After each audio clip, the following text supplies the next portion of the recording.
Whatever was supposed to be said. 100%. Yeah. 100%. I got to make sure you're on. All right. Hit it. All right. The Serenity Prayer's origin points to American theologian Reynold Neuber, who wrote it around 1932/1943, but it gained massive popularity after being adopted by Alcoholics Anonymous. Now, one of the key points was that it was taken from, so the Alcoholics Anonymous in 1940s, who found it in an obituary, leading to widely spread and attributing its fame to AA's 12-step recovery program from addiction. Nice. But it was founded in an obituary and then adopted by AA. That's a God thing. Now, can we read it? Can you read the real thing? Do you have it? Is it on there? Is it on there? It's in our book. No. The whole thing. I know. The real one's not in our book. Oh, it's not? No. Let's see if I have it. The abbreviated one is in our book. I thought the whole one was in the back. No, it is not. I have seen it. I've read that I somewhere don't before. have that pulled up here. We'll get it pulled up. That's where Katie comes in. Katie, Our producer, Katie, she's going to find it. Did you find the full one? Because Wife, producer, CFO, CEO. The looks, the brains, everything. Well, that's normally how it goes. Yeah. The woman is always the backbone. That's right. Let's pray and we'll go, and then we'll get started. Heavenly Father, we thank you for today. Father, we thank you for bringing Ashley to us. Father, we ask that you lay hands on her, Father, and you give her ease and you give her peace while she tells her story.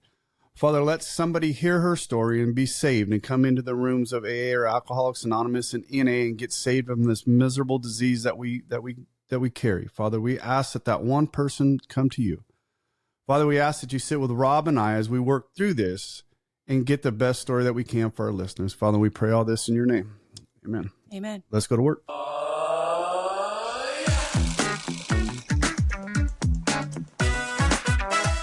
What? Go ahead, drink, Robert. Go ahead and drink, Robert.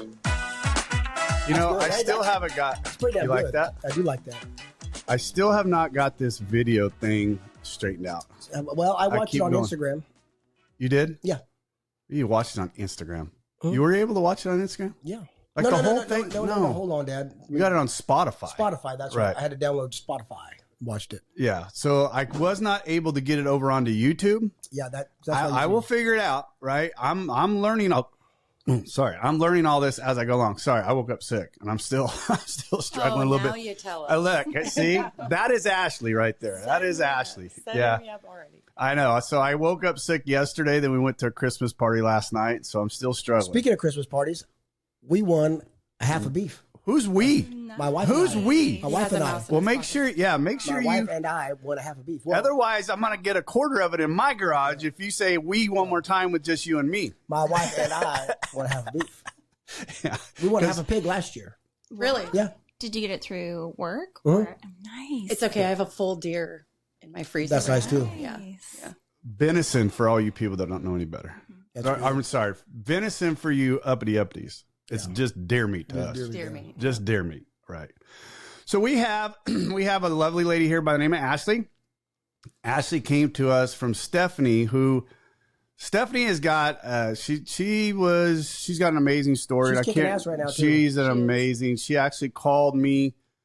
She called Rob and I here just a while back, and she's got another part to her story, and I'm sure she's told you, Ashley, that I cannot wait to get her back here. I don't want to ruin it.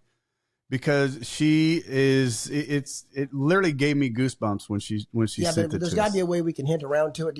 What do you call, like, to be able to wet their whistle a little bit, so they can do like a preview. How do you know, like a part two?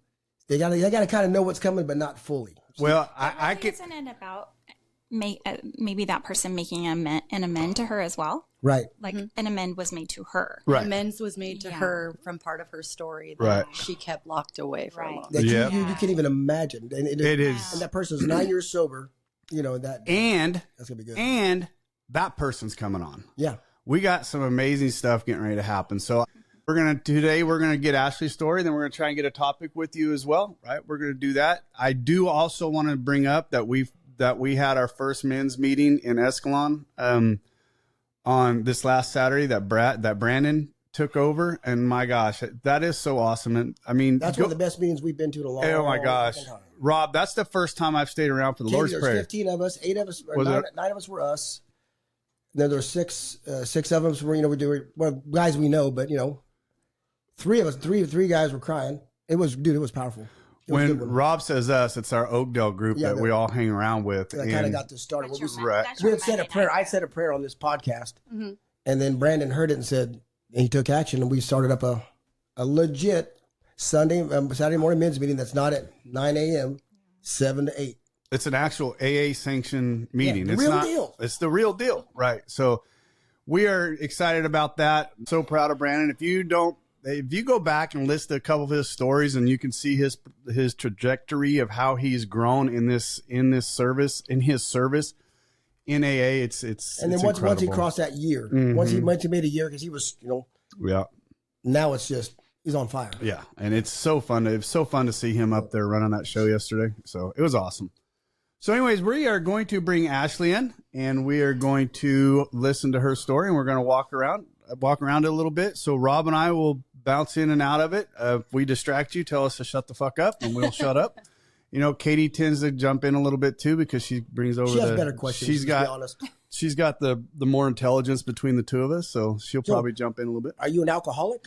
Are you alcoholic? And what's your drug of choice? What's your alcohol? Meth was my drug of Come choice. on, this is gonna be a good one for me. Meth was a drug of choice, but alcohol was my first. Oh, yeah. As well as, shoes, shopping. Kinda Cigarettes girl. was my first addiction. Cigarettes, I was super young, forced myself in a disgusting way how to smoke. Let's go. Let's get into that. Yeah. So where did we grow up at? Santa Rosa. Okay. Born and raised. I come from two addictive parents, both in active addiction when I was born. Still, or Mom has 30 something years sober. Dad, Nice. Dad is still in the game, Oh, unfortunately, but he's dying. He's literally dying. Of? Cancer. He has no more voice box. Well, I had that. I had stage 4 squamous cell carcinoma when I lived over. Well, he speaks with a Oh, yeah. Oh, wow. actuator. Yeah. He's lost all of his teeth. He went from this to just withered. I mean, and that's scary for me, because Yeah. that comes from my bloodline. That's something I could turn into if I didn't get help. oh, So, for sure. yeah, I found that out in treatment, actually, that he was sick. And I wasn't scared. And it was like my last week there. I wasn't scared until I found that out. And then I was just bawling, terrified about leaving that place, because I knew what I could become if I didn't Right. make this work. And Hey, that's a good thing, though. That's a good. I mean, I don't believe in healthy fears, but that's But you also had sobriety, and you were feeling that at that point, right? I mean, you said your last week of your treatment center, so you had to feel all that without any help from any kind of substance or anything else as well. Correct. Yeah. It's terrifying to think that if you didn't make this work, that's what you can become. Oh yeah, And, but I mean, I had, my mom, who's a great supporter of me. We grew up in recovery after 8 years old. She got sober when I was 8. so you got to see that. I did get to see how it works. Unfortunately, I never watched or listened. I just kind of participated, which I wish I wouldn't have. Would have been a little bit easier. what do you mean by that?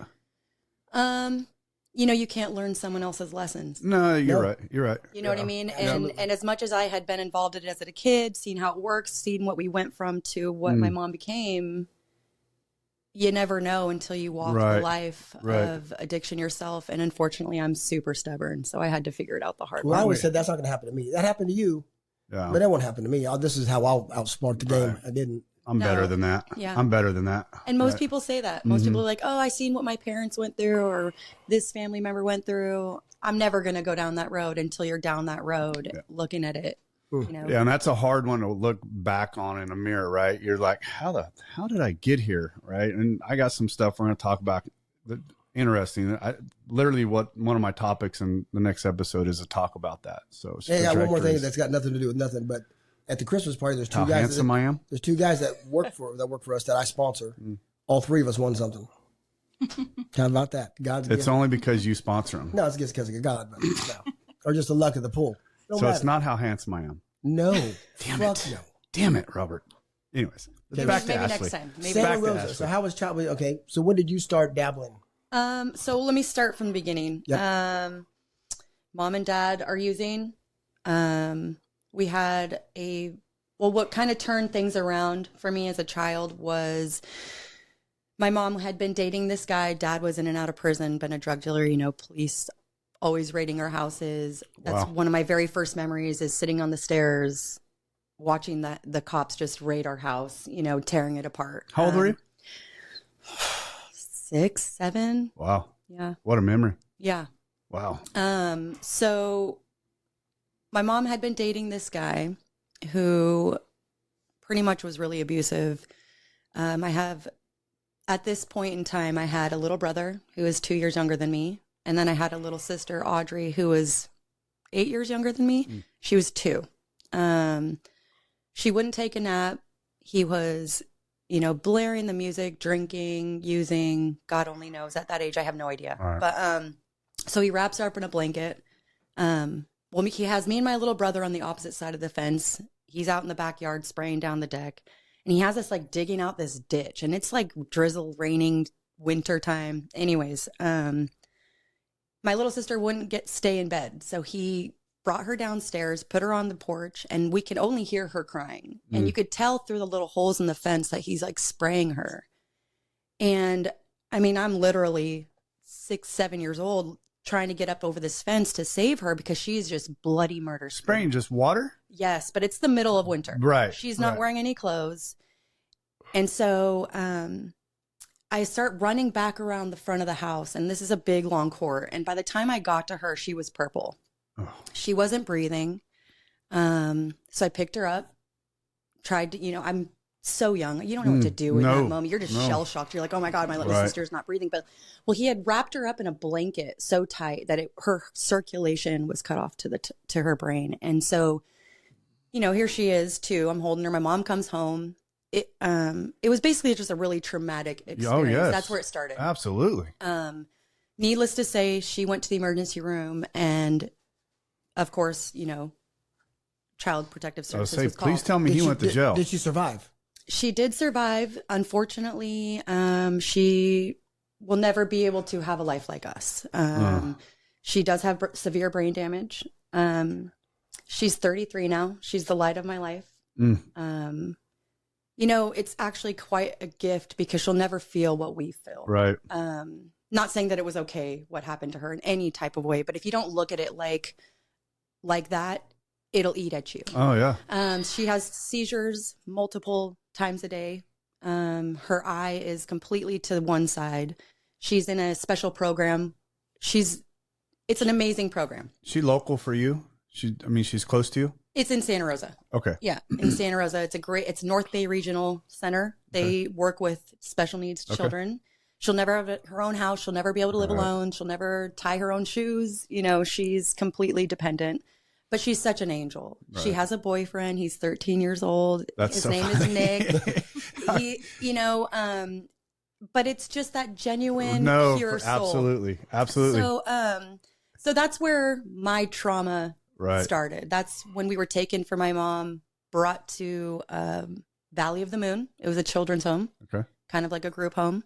Me and my brother went there. My other sister, Audrey, the one that was hurt, was taken to San Francisco Children's Hospital, where she stayed until, you know, surgeries, Yeah. whatever. So me and my little brother, we stayed at this Valley of the Moon place for 8.5 months while my mom jumped through the fire rings and hoops of the court system to get us back. Trying to Of get you guys back. Right. For a brief moment. She was still in her addiction at that time, though, too. When this happened to my sister, yes. Yeah. Okay. Yes, she was.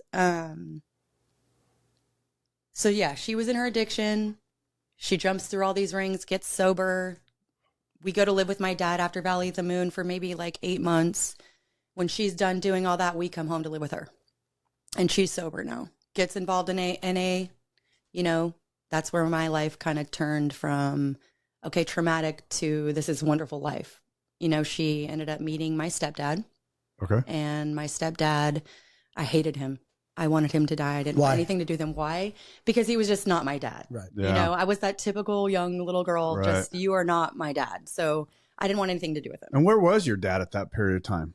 Who knows? Okay. So you, Prison, probably. right. Okay. Yeah, Okay. he was in prison most of my life. Okay. In and out, selling drugs, Right. doing the most. Later on in life, he definitely set the tone for what my life would become because I became more like him. Right. But yeah, Do you have any other questions on that? No, this may just be my clarification. I missed something. The guy that was spraying her, that wasn't your dad. What happened to that prick? Please tell me something bad. He did go to jail.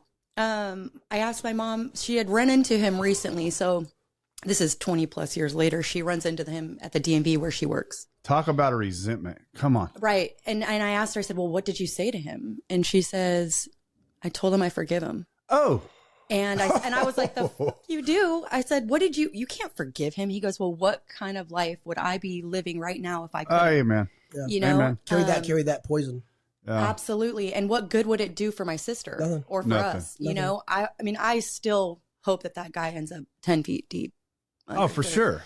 I can't believe he isn't already, you know, but you know what she said to me, which kind of threw me way out, was that every time she said that he sees her, he breaks down and starts crying, saying, He does. He does. Wow. Yeah. Good. Yeah. Good. I hope so. Yeah. You know, you deserve to feel that pain. And it's kind of a twist too, because it's hard to look at it like, you know, fuck that guy, because my Right. sister's so amazing. Even though she wasn't given the life that she should have had, she's so innocently pure, and she is so happy that it's hard not to That's just go, awesome. you know what, this is what God's plan was for her. Okay.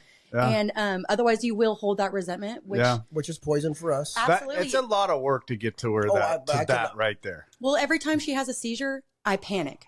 You know, I go right back to that little broken girl Oh, yeah. who found her, who wasn't breathing. And I found that out recently. She had come to stay the night with me, and I hadn't been around her for years, right? I had been ripping and running. And when I Right. got sober, I went to have her come stay the night with me. Her and my mom came over, and she had a seizure for the first time. And I just ran in there, came back out, and I was sitting in my bed, and I just started bawling. You know, my boyfriend's like, what the hell's wrong with you? And I'm like, I realized how much I haven't worked through this. Like, this Right. is, you know, it Oh, brings yeah. you right back to that 6-year-old Yeah. little girl. Oh, yeah. So I'm sure it did. it absolutely did. That's the right use of trigger. That right there is the right use of trigger. Yeah. For sure. I slapped the shit out of my sister. Well, he knows my sister. She deserved it probably. Well, no, when she- Sorry, when- Tammy, I love you. Well, she has epilepsy. You know, Right. she would have, you know, petite malls and grand malls. Right. And I didn't know how to handle it. So she knew, I knew you weren't supposed to bite her tongue. And one time she was in the shower having one. I smacked it, and she came out of it, and that felt good. Not at the what a horrible thing. He just actually slapped her. she listens to this. Oh, okay. Trust me, she's right now on her way from Montana to here she's coming to down. knock the shit out of you for She's staying just with us. telling She's that staying with us story. over Christmas, so we should probably get her on. Yeah, you should probably put a headset on before she shows up because she's gonna beat you I up. smacked the shit out of her. Good times. I love his sister. Well, She's I awesome. haven't slapped my sister out of a Good. seizure, and I probably won't ever do that. I'm not even going to think about it because, you know, that might be tempting. Right. But I know she has not convulsing seizures, but more like she'll just Lock up. lock up, you know, Space start out. spinning circles, and then she'll come to and she'll be out of it for a little while, and then she's right back to normal.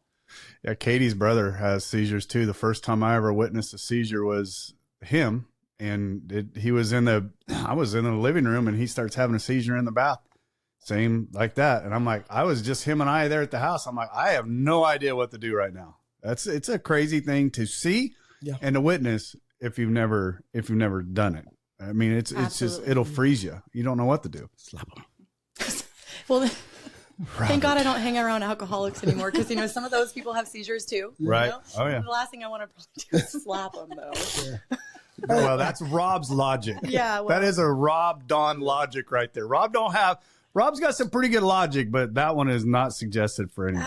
Works, Yeah, baby. I'd probably definitely But I wouldn't recommend that. if Mama didn't have any program, she wouldn't be forgiving. So that's an amazing. Correct.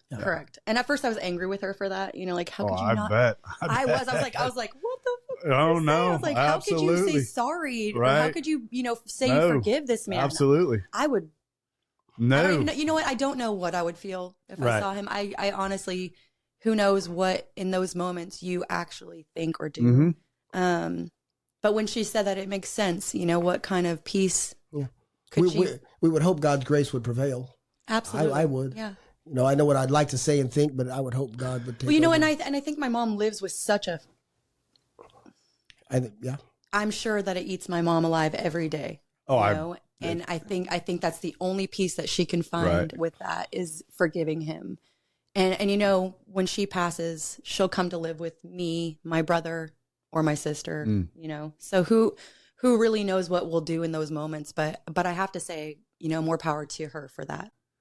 Well, the resentment, I was sure, was there. Yeah. Oh yeah, definitely. Yeah. He's definitely on my resentments. But I think I've come to a peace with it as well. And that's fine. you know? No, that's awesome. That's freedom. Absolutely. Yeah. Freedom, for sure. I wouldn't say that I had in my addiction found peace in that. Okay. I don't Hell think I no. had peace in anything in my addiction at Right. all. Everything was everyone else's fault, and I was owed something. Right. And Yeah. so I think it wasn't until I got sober that I realized that, And how long have you been sober? today is my 1 year, 1 month. Right. I was waiting for her to bring that up. I thought today was actually going to be your 1 year. No, Okay. it's 1 year, 1 month, Okay. which is even better because it's longer than a Right. year. Well, Yeah. yeah. Yeah. Yeah. You've broken through. Yep. broken November 7th of last year, I went into treatment. Got that heavy metal now. Mm-hmm. Yep. Yeah.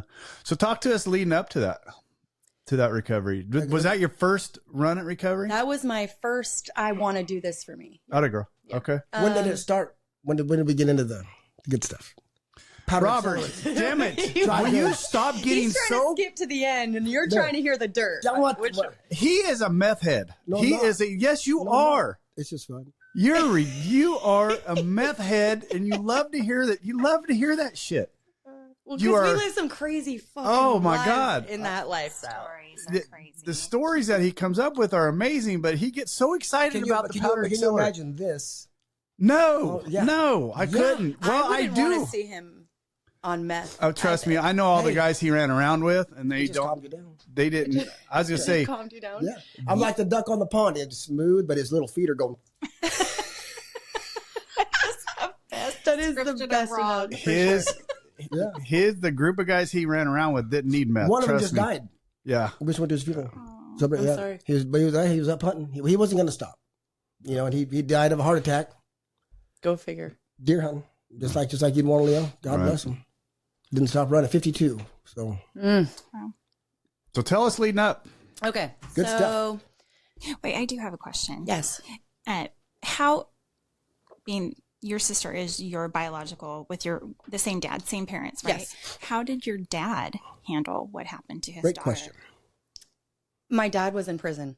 He had no right to feel anything, really, because really that never would have happened if he had been around. Right. So on my dad's side, I have 9 brothers and sisters, and on my mom's side, I have 4, and I'm the oldest. Unfortunately, I had an older sister pass away, so there was 12 of us. Wow. He has all girls, 2 boys, and he isn't a dad to any of them. Wow. Never has been, never will be. What a miserable existence. And they're all beautiful, amazing, just awesome people. And In spite of him. yes, and their mothers are great. There's, I think, let's see, my mom, Sharon. Yeah, there's about 4 baby moms. So with my immediate mom and dad, I have, I'm the oldest, and then I have my brother and 2 other sisters, Audrey and Macy. And Macy is from my stepdad that I got into a little bit earlier. But Audrey's the one that had. And Audrey's the one that had, Okay. yeah, the brain damage, yeah. So it all started with this stepdad. I was a full ride athlete. I played soccer for 10 years, 6 hours a day. I breathed soccer. Sophomore year, I got into a fight with some girl, lost my scholarship. I mean, I had scouts at every game, but I beat her up really bad. Around that same time, This is high school. this is high school. Around that same time, stepdad starts using again. Mom doesn't know. I have no idea, but weird things start happening. Like I got out of the shower one day and there's a camera in my bedroom and I follow this little cord and I'm like, what the fuck? And so I follow this camera and I go down to the garage where he's at because I knew he just got all these little camera systems. Like he starts doing all the weird stuff that meth people Tweakers. tweakers do. Tweaking. The little drill hole in the garage door, Just messing around. just messing around. messing around. But in a sick, twisted way. Here's this dad I've known for 10 years. I've called him dad. He's the only dad I've ever really had. I went from hating him to loving him. He was at every soccer game, doing the most. So I go down to the garage and he's jacking off to the camera. Now I am 13 years old and he says to me, you should really shave that. And I want Now, mind you, at this point, I have no fucking idea what's going on because Right. I'm like shell shocked, right? So I kind of just like close my eyes and ears and I just run away. Well, then he starts like, doing other weird shit, like giving me this little camera to take with me if I'm going out to hang out with my friends. Or he's like, hey, take some pictures of your friends for me. And I'm like, what? He's like, yeah, practice, because I'm in photography. I have been my whole life. Okay. So he's like using. Thanks for that backstory because I was okay. Right. No, I'm not gonna be like, okay, no problem. Be right home, But yeah, so I'm really into photography. First camera was a Barbie digital camera. Nice. So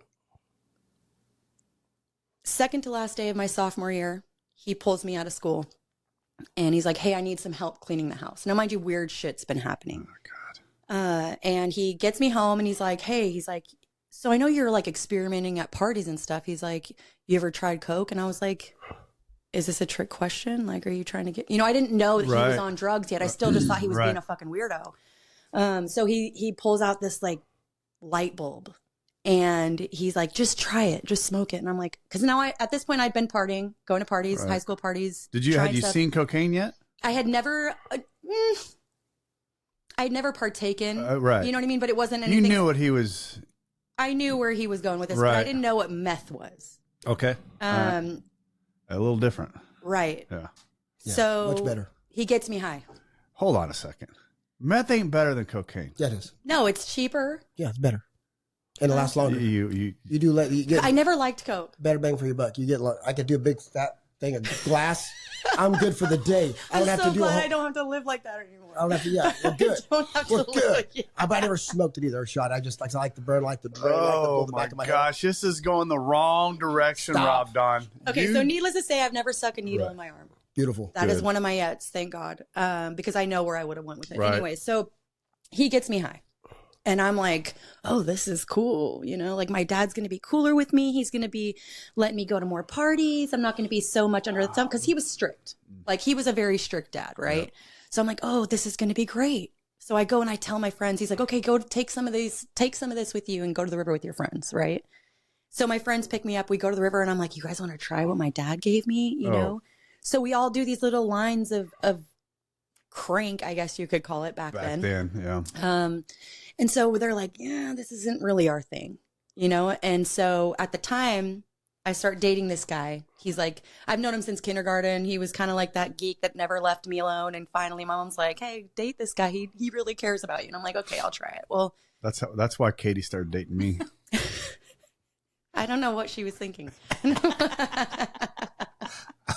I was that little geek. Anyway, sorry. So Far from it. fast forward a little bit. It was like one of those, okay, cool, we tried it. Let's not do this anymore. Right. But everybody was like, what do you mean your dad gave this to you? Because they all knew how strict he was, right? So now it's like this thing. Well, we have this other friend that does it too, but he does it all the time. We called him Gerpy. And he was best friends with my boyfriend I start dating at the time. The The nerd, right? And so we start hanging out with that friend Gerpy more. And so we're doing this like weekend thing where we're going to do this drug on the weekends, right? Well, those weekends turned into days and those days turned into weeks. And before you know it, that thing's got a hold of you. Oh yeah. You know This is your what I mean? sophomore year. This is coming out of my sophomore year. Yep. Yeah. So back at home, things are going, just irate. We end up going on a family vacation to Disneyland. I catch my uncle who is in the program using meth with my dad in the bathroom. And they pull me in there and they're like, you want some? I'm like, I'm just trying to go to the bathroom. Like, this is so fucking weird. Like, we're going from this really tight knit, fun family. Everybody's doing barbecues. We're just lots of friends. My mom's recovery friends, and here are these two in the bathroom at Disneyland using drugs. Happiest place on earth, baby. Why not? So we get home and there's this voicemail on the answer machine and it's from this lady named Robin. And I don't know why I still remember her name, but that was like the end of our family. That's when, he had been telling me stories of this lady that he was seeing behind my mom's back. And here I don't, Why would he be telling you this shit? because he got really sick. Wow. He got really sick. And what's fucked up is, him and my mom finds out he's using, make a long story short, they get separated. He goes crazy. He's like stalking us, doing all the weird shit. You know, me and my mom and my brothers and sisters all leave. He's stalking their houses.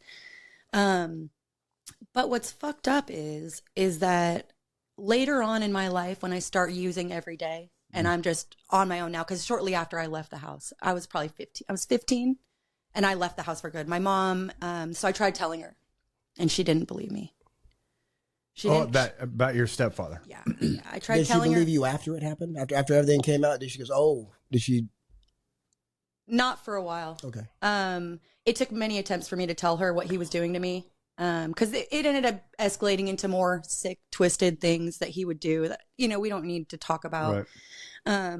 But, you know, when I'd come to her and I told her the first time, shit was hitting the fan. And so she was so overwhelmed. Like, what am I going to do? My family's falling apart. So she was like, Ashley, quit trying to get attention. Oh, wow. Okay. You know, and she just thought because I was starting to act out. Right. You know, now I'm coming home stoned every day and she's opening my door and I'm just fucking, you know, eyes bloodshot. I'm just tearing myself apart already.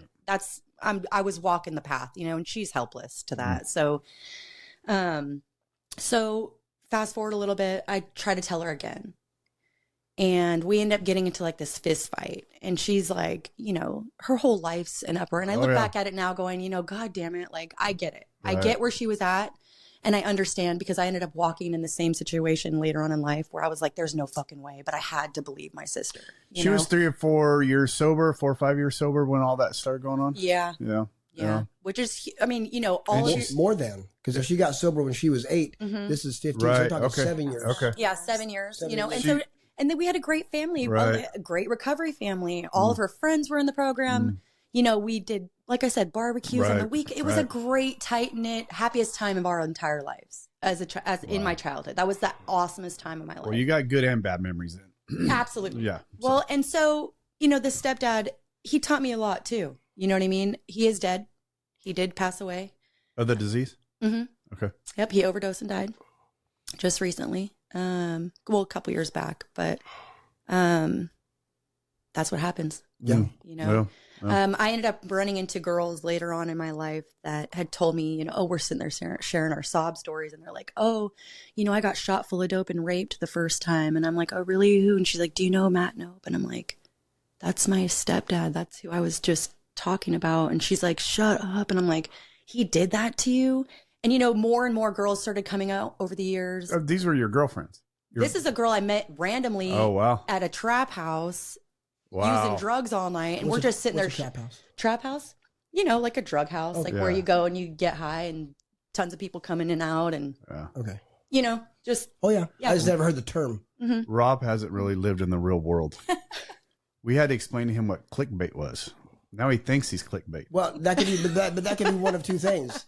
I sent you that picture of Gorlock. It could be a bad thing too. Clickbait could be something very distasteful, but you just can't take your eyes off. You know those things, the people you see walking like, and my wife slaps you, quit staring, but she shouldn't be out in that. She should fucking be wearing that. I'll look first normally and be like, babe, look at that ass. And he's like, no, I'm not looking at that. It's like a setup. He knows it because he knows. Katie, that is wrong. So that's also clickbait. You know what I mean? If Katie did that to me, I'd be okay. I'm too old. No, but there's sometimes where I'm like, babe, really look. I mean, I promise I won't be mad. Just look. Yeah. All right, I got to ask a question, and if Ashley, if this goes too far, tell me to shut the fuck up. And I'm good. Were you molested by this man? Absolutely. Okay. I just wanted I have very intrusive thoughts, and I kind of figured that's where it was at, but I just felt like I needed some closure on that for me to go forward. So that was that. But he was a prolific sexual predator at this point. Sounds like he was wide open about it and didn't really give a shit. What you're finding out. Absolutely was. Yeah. He went from, you know, the loving soccer dad to this sick, twisted individual. So, you know, that just kind of shows you the range of what drugs will do for you and where it'll take you. You know, some people are very, very fucking sick. Yes. And you could be this great, loving person. And, you know, I asked my mom, I was like, Mom, was I that drastic? And she's like, the fuck yeah, you were. You weren't touching people and doing weird shit, but I couldn't stand you for longer than 5 seconds because you were just this fucking firecracker and the loudest one in the room. And, you know, you were always fine, but you just it was everyone else's, you were just exhausting, you know? Oh, I know a lot of people like that. Yeah. So, I mean, the level of what is different, there really isn't any. I mean, you can go from this to this, and it's so extreme. Right. And I think you see that probably with Oh, all yeah. the people that, Oh, yeah. you know, you have in here, the extremities of it. I mean, It is. I mean, the different the different groups that we bring in, not groups, but the different people we bring in, you can definitely see different personality quirks, right? And how some people are very low and some people are just over the top. You know, and right? then when they're out, okay, and if they bounce back from alcoholism or their Right. drugs, you know, like, because I did both, you know, but Jack Daniels was what killed me. me too. But what I'll do on alcohol, you know, was not good. But what I would do, you know, what people will do on meth is different. You know, same person. And what I don't like is, you know, that wasn't me. The fuck it wasn't. You're the one that chose to do the drug. You're the one that chose to do the action. It was you. Maybe that's not who you wanted to be or not who you could be if you weren't. But that was you. Own that shit. Yeah. I think to that point, though, the further I got into my alcoholism, I did a lot of cocaine in high school. Luckily, that woman right there that was just high school stuff. But it was pretty addictive for me, but I was able to get off of it pretty easy. My early ages of my alcoholism, I was over the top extravagant when I started drinking. But once the depression and the alcoholism cut in, that's when my isolation started, and I wanted nothing. So that's my point. Is there's two different sides of the disease, right? I mean, my disease, I was just an isolator. I didn't want to be around anybody. I wanted to be away from everything. I didn't want anybody to talk to me, look at me, speak at me, anything. I was completely opposite of what you're going through. But you were methed out too. So Right. Yeah. And it wasn't until later that my alcoholism really kicked in when I tried to stop using meth. Right. And I had met this wonderful guy who, you know, I wanted to finally have this great life with, but I didn't know how. I'd never had that. Oh. You know, he drinks, but he can hold down a regular 9 to 5 and be completely productive. He owns his home. He works, you know, for the government. I, unfortunately, will start drinking at 8 a.m. with my little fruity drinks and thinking that I'm fine because it's not hard alcohol. Right. You know what I mean? And then I'll It's get just up coffee. to get down. And then by, 6 o'clock, 7 o'clock, when he gets home, I'm drinking one Jack and Coke, which is a half a Yeti cup Right. of Jack Well, and yeah. one Coke. Come on. I get rid of the Coke, but I'm with you on the Jack. So I'll water that shit down. Right. So, I mean, it just depends, really, Right. you know. But leading up to that, I had started selling drugs. Man, I really But took you were also 15 and out on your own. Mhm. Just ripping what and were you- running, just staying in and out of staying where you could hotels, stay and- random places. You know, I would get a place to live, fuck it up real quick, or I was living with a bunch of tweakers, so of course they're going to steal all my shit, or it's just not going to work out. You can't. I firmly believe that when you live with anyone that does drugs, you don't have a safe home. You don't No. stand a chance. No, and I would, every house I'd go to, I would make it my home, and I would spice it up and redo everything and make it pretty yard, plants. I'd just get all this stuff because I'm making fast money. And it didn't matter. It was 2 o'clock in the morning. She was out there. Oh, with no makeup on, hair up on the top of my The head. headlight. Yes, sweating my ass off, fucking Like a rearranging the whole yard, ripping branches and Yeah. trees out, just dirt all over me, planting a garden. Ashley, what are you doing? Mucking fudge? Nothing much. What are you talking about? I'm having a good time. I'm building a whole fucking walkway here in the middle of the night, Potting soil all over. No, Shovel. swear to God. I Oh, I know. built the biggest That's trapeze just it. walkway. If it was me and Larry, we'd be in the garage with the headlight on, working on a car that's never going to fucking run. Yeah. Rebuilding Oh no, the but when that transmission shit for the was done, third time. people didn't believe me. I could do Oh, I bet. landscaping like no one's business. I mean, I'd take a dirt pit and turn it into this luxurious garden and like gazebo and pool, and it was funny. just that's what I did. I would tweak out on things, and I had a million projects going, so nothing ever got done. But Oh, yeah. and I hate to glorify it. But that's because you always give me shit. We joke about it when someone, because like we're doing our stories and people talk about it, usually when they're alcoholics. And I said, well, any drugs involved? Well, and if it's not having them. It's boring. No, but I But really I do don't- hate to glorify the I don't lifestyle. want to. I don't want to because- glorify it either. I joke about No, it. and I feel give you a lot of shit because it's so funny how you get all excited about it.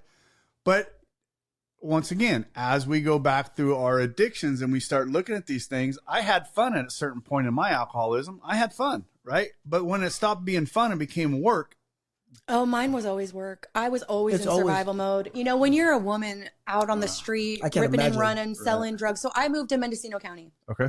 and I got into the weed business. Oh, well, So I started selling hundreds of pounds at any given moment. Wow. You know, I was like the go-to person. Like I never had anything less than 100 pounds on me. I knew all the growers in the area. You know, I had arrived, you Right. know, that was my I was the guy. But when you're in that position, you got free stuff. You get your stuff is free. I got everything I needed. I never Exactly. paid for drugs. Exactly. You know, I mean, don't get me wrong. The lifestyle is completely insane. I'm walking around with hundreds of millions of dollars of people's money, and they could have killed me at any fucking time Right, and robbed me. right. You know, during COVID, I made more money off of weed than I think I made in a whole year working. I'm At talking a about, normal job. Yeah. oh, the money was insane, but I would go blow it at the casino every dime. In Ukiah, Conchetta, where's Conchetta? I was going to say. I would blow every fucking dime at the casino or buy clothes and hotel rooms and Yeah. just, Living the high life. well, in Ukiah, it's a shithole. Right. Yeah. There Oh, is I know. absolutely nothing to do There's nothing there. up there. Nothing. You know, the only thing there is to do is go to the casino. So Yeah. you'd go to the casino, blow someone's money, my money, everyone's money, and then try to make it back the next day, which Right. wasn't a problem. But living like that, you know, you put yourself into some really dangerous Oh, yeah. situations. I'm pretty sure there's a few. I mean, I had people coming in from New York, all over the states with just thousands and thousands of dollars trying to purchase weed for me. Wow. You know, my Okay. phone would ring 24 hours a day. I had 2 phones at certain points. And I'm not saying that this was so great because really I look back at it and it was exactly what my real dad did. That'd be Okay. exhausting. I had fallen into the family business, you know. Now, mind you, my dad had been in and out. We've been in touch a little bit. So I'm full bore use now. I'm Yeah. using full every day, nonstop. So I find Meth. out, yeah, Okay. I find out my dad. Did you smoke pot too? Oh, yeah. Oh, fuck. Yeah, big time. Weed was my first drug. Cigarettes were my first drug. Oh, tell me the story. How'd you get the I stole my stepdad's non-filtered cigarettes from the freezer. right? Camels? Camel non-filtered. Yeah, that baby. And I would steal my mom's filter because she didn't leave hers out, but she'd leave her cigarette butts, right? And I'm like 10 years old, right? And so I'd steal my dad's non-filters and put her filter on it. Yeah. And I would be so sick. I'm talking about I'd be laying on the bed and I would just be nauseous, wanting to die and throw up, but I would eat food and continue to force myself. That's how sick That is- my That's disease. that's how I did Copenhagen in 6th grade. Eric Boss, when we do a meeting. Yeah. Yeah. I puked was, as I yeah, I was sick. I'm talking about just putrid, nauseous for hours. Insanity. And I would Insanity. still be sick eating a piece of pizza, forcing myself to smoke because that's what I thought I had to do. Right. And that's how sick Insanity. my disease Yeah. is. I was that sick. And I was 10 years old, forcing myself to smoke. Wow. So I developed this smoking habit. You still smoke? I don't. I do vape. I'm trying to get rid of that vape. It's the devil. Yes, it is. It's my binky. My boyfriend calls it my binky because I walk around with it. I fall asleep with it. It's under my pillow. If it It's just kind of a disappears- habit, though. You don't even think about it. I used to watch my wife before she quit. She would. Are you Another- sure she's quit? Well, she's not quit. We already had that little time. Yes. You got to listen to that one. That's a good one. Well, But, see, hey, so but it's a motherfucker to quit. I never thought I would stop smoking cigarettes ever. He's quit tobacco. How long now? A few days. Yes. Let's. I'm we're not even I'm talking proud about. of you, though. A few days. Yeah. That's huge. Listen. I'm not gonna fucking lie. I am using crutch here and there, but Pussy. whatever. You can What are say you- what you what are want, you but the using? first day, the first day, She's asked like, my what? wife. I about ready to fuck. I about Oh, I ripped bet. this house apart. First 3 days are. And when I mother- left here, I stopped and got a can because I'm like, there's no fucking way I'm doing it like that. And I've gotten now where a can has lasted me almost 2 days now. Okay. So where I was going Oh. through 2 cans a day. Are you using like Zins? No, I'm still using Copenhagen, but I was doing 2 cans a day. And I've Okay, had the and so same can for 2 days. Chew right now. was your. Oh, I'm bad. When I quit drinking, when I went to Maynard's, I was going through 3 cans a day. I was just One after the other. one after the other, nonstop. And I cut it back a lot. And well, we just talked. I have to go in for surgery, and the doctor basically said it's got to. You can't. You got to He stop. has to pass a test. I have to pass be a able to have nicotine the test. surgery. Yeah. So, and here he is still. I'll get there. I'm not going to do that cold turkey. I talked to Jason, I call him my Copenhagen sponsor, and he did it. And he said, Larry, I literally almost chewed my cheeks off trying. Sunflower seeds. That's what he said. He goes, sunflower seeds, I literally chewed my cheeks off. I just, wife said, I said that, go out, well. Put a nicotine patch on and chew some I sunflower can't seeds. have any nicotine. Oh, that's that's the problem. I just gave it to God. I did steps over it. You know what? And we're going to talk about this in the next episode Okay, because so let's Yeah. this is all next episode stuff. More power to you. I'm it's trying. the hardest thing, I think. And I am vaping like I smoke, but that smell. The cigarette smell, huh? It stinks. Oh, God. Yeah. I didn't realize how bad I smelled. Yeah. And my boyfriend's like, you got to stop smoking. He's like, at least get a vape. And I'm like, I'm never going to vape. What's the point of a vape? You know what I mean? But I didn't want him to like be repulsed by me because here's this guy I met. He's wonderful. And I just wanted to love him. And so I try these vapes and now I'm hooked. But I will say I smell a cigarette now and I want to die. So yeah, that was my first step into addiction. And then weed was in high school. Weed was, I would wake up, take a bong rip and go back to sleep. I would be dreaming of weed in the middle of the night, wake up. And I mean, I was the full blown half ounce a day smoker of weed. Could you function? Could you function in high school though? Could you function in school? Absolutely not. I basically stopped going to high school. Okay. I was dating this guy. So my freshman year, I start dating this guy. He's a senior and I'm a freshman, right? And this was a whole new school district. My mom transferred me because she saw I was getting in trouble, right? So geographical change. Yeah. Right. So I go to this school and now, mind you, it's a whole different type of people. It's a little bit more on the ethnic side. It's a whole new district. I don't know anyone.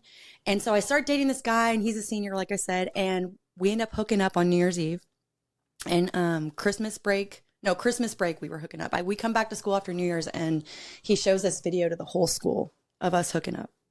So everybody calls me porn star Ashley. You poor thing. Dude, every man in my life, I will say, until now, has had a huge impact on my self-worth, on everything that shaped me. I never knew what a good, healthy relationship was until recently in my life. And I think that's what kind of shapes you, in a sense, as a woman when you're young, is, you know, when you don't have a father figure to look up to. Oh yeah, right, for sure. You look for it in all the wrong places. Right. And you know, my mom did the same thing. I was just like my mom. She was looking for love in all the wrong places, and you don't know who you can trust until you can't. And that's a scary thing. Yes. And there's a lot of predators out there, and it's worse now. Absolutely. Yeah. It's worse now. I scared to death from my grandkids, my granddaughters. I mean, my daughters are old and got two wonderful husbands, but I scared to death of my granddaughters. I just the world that they're growing up in is insane. It's terrifying. And you never know who or what. You know, I even have problems still today with trust. You know, here's this dad I had for 10 years. I mean, it's going to take someone to really impact me to not go, are you going to flip on me one day? Right.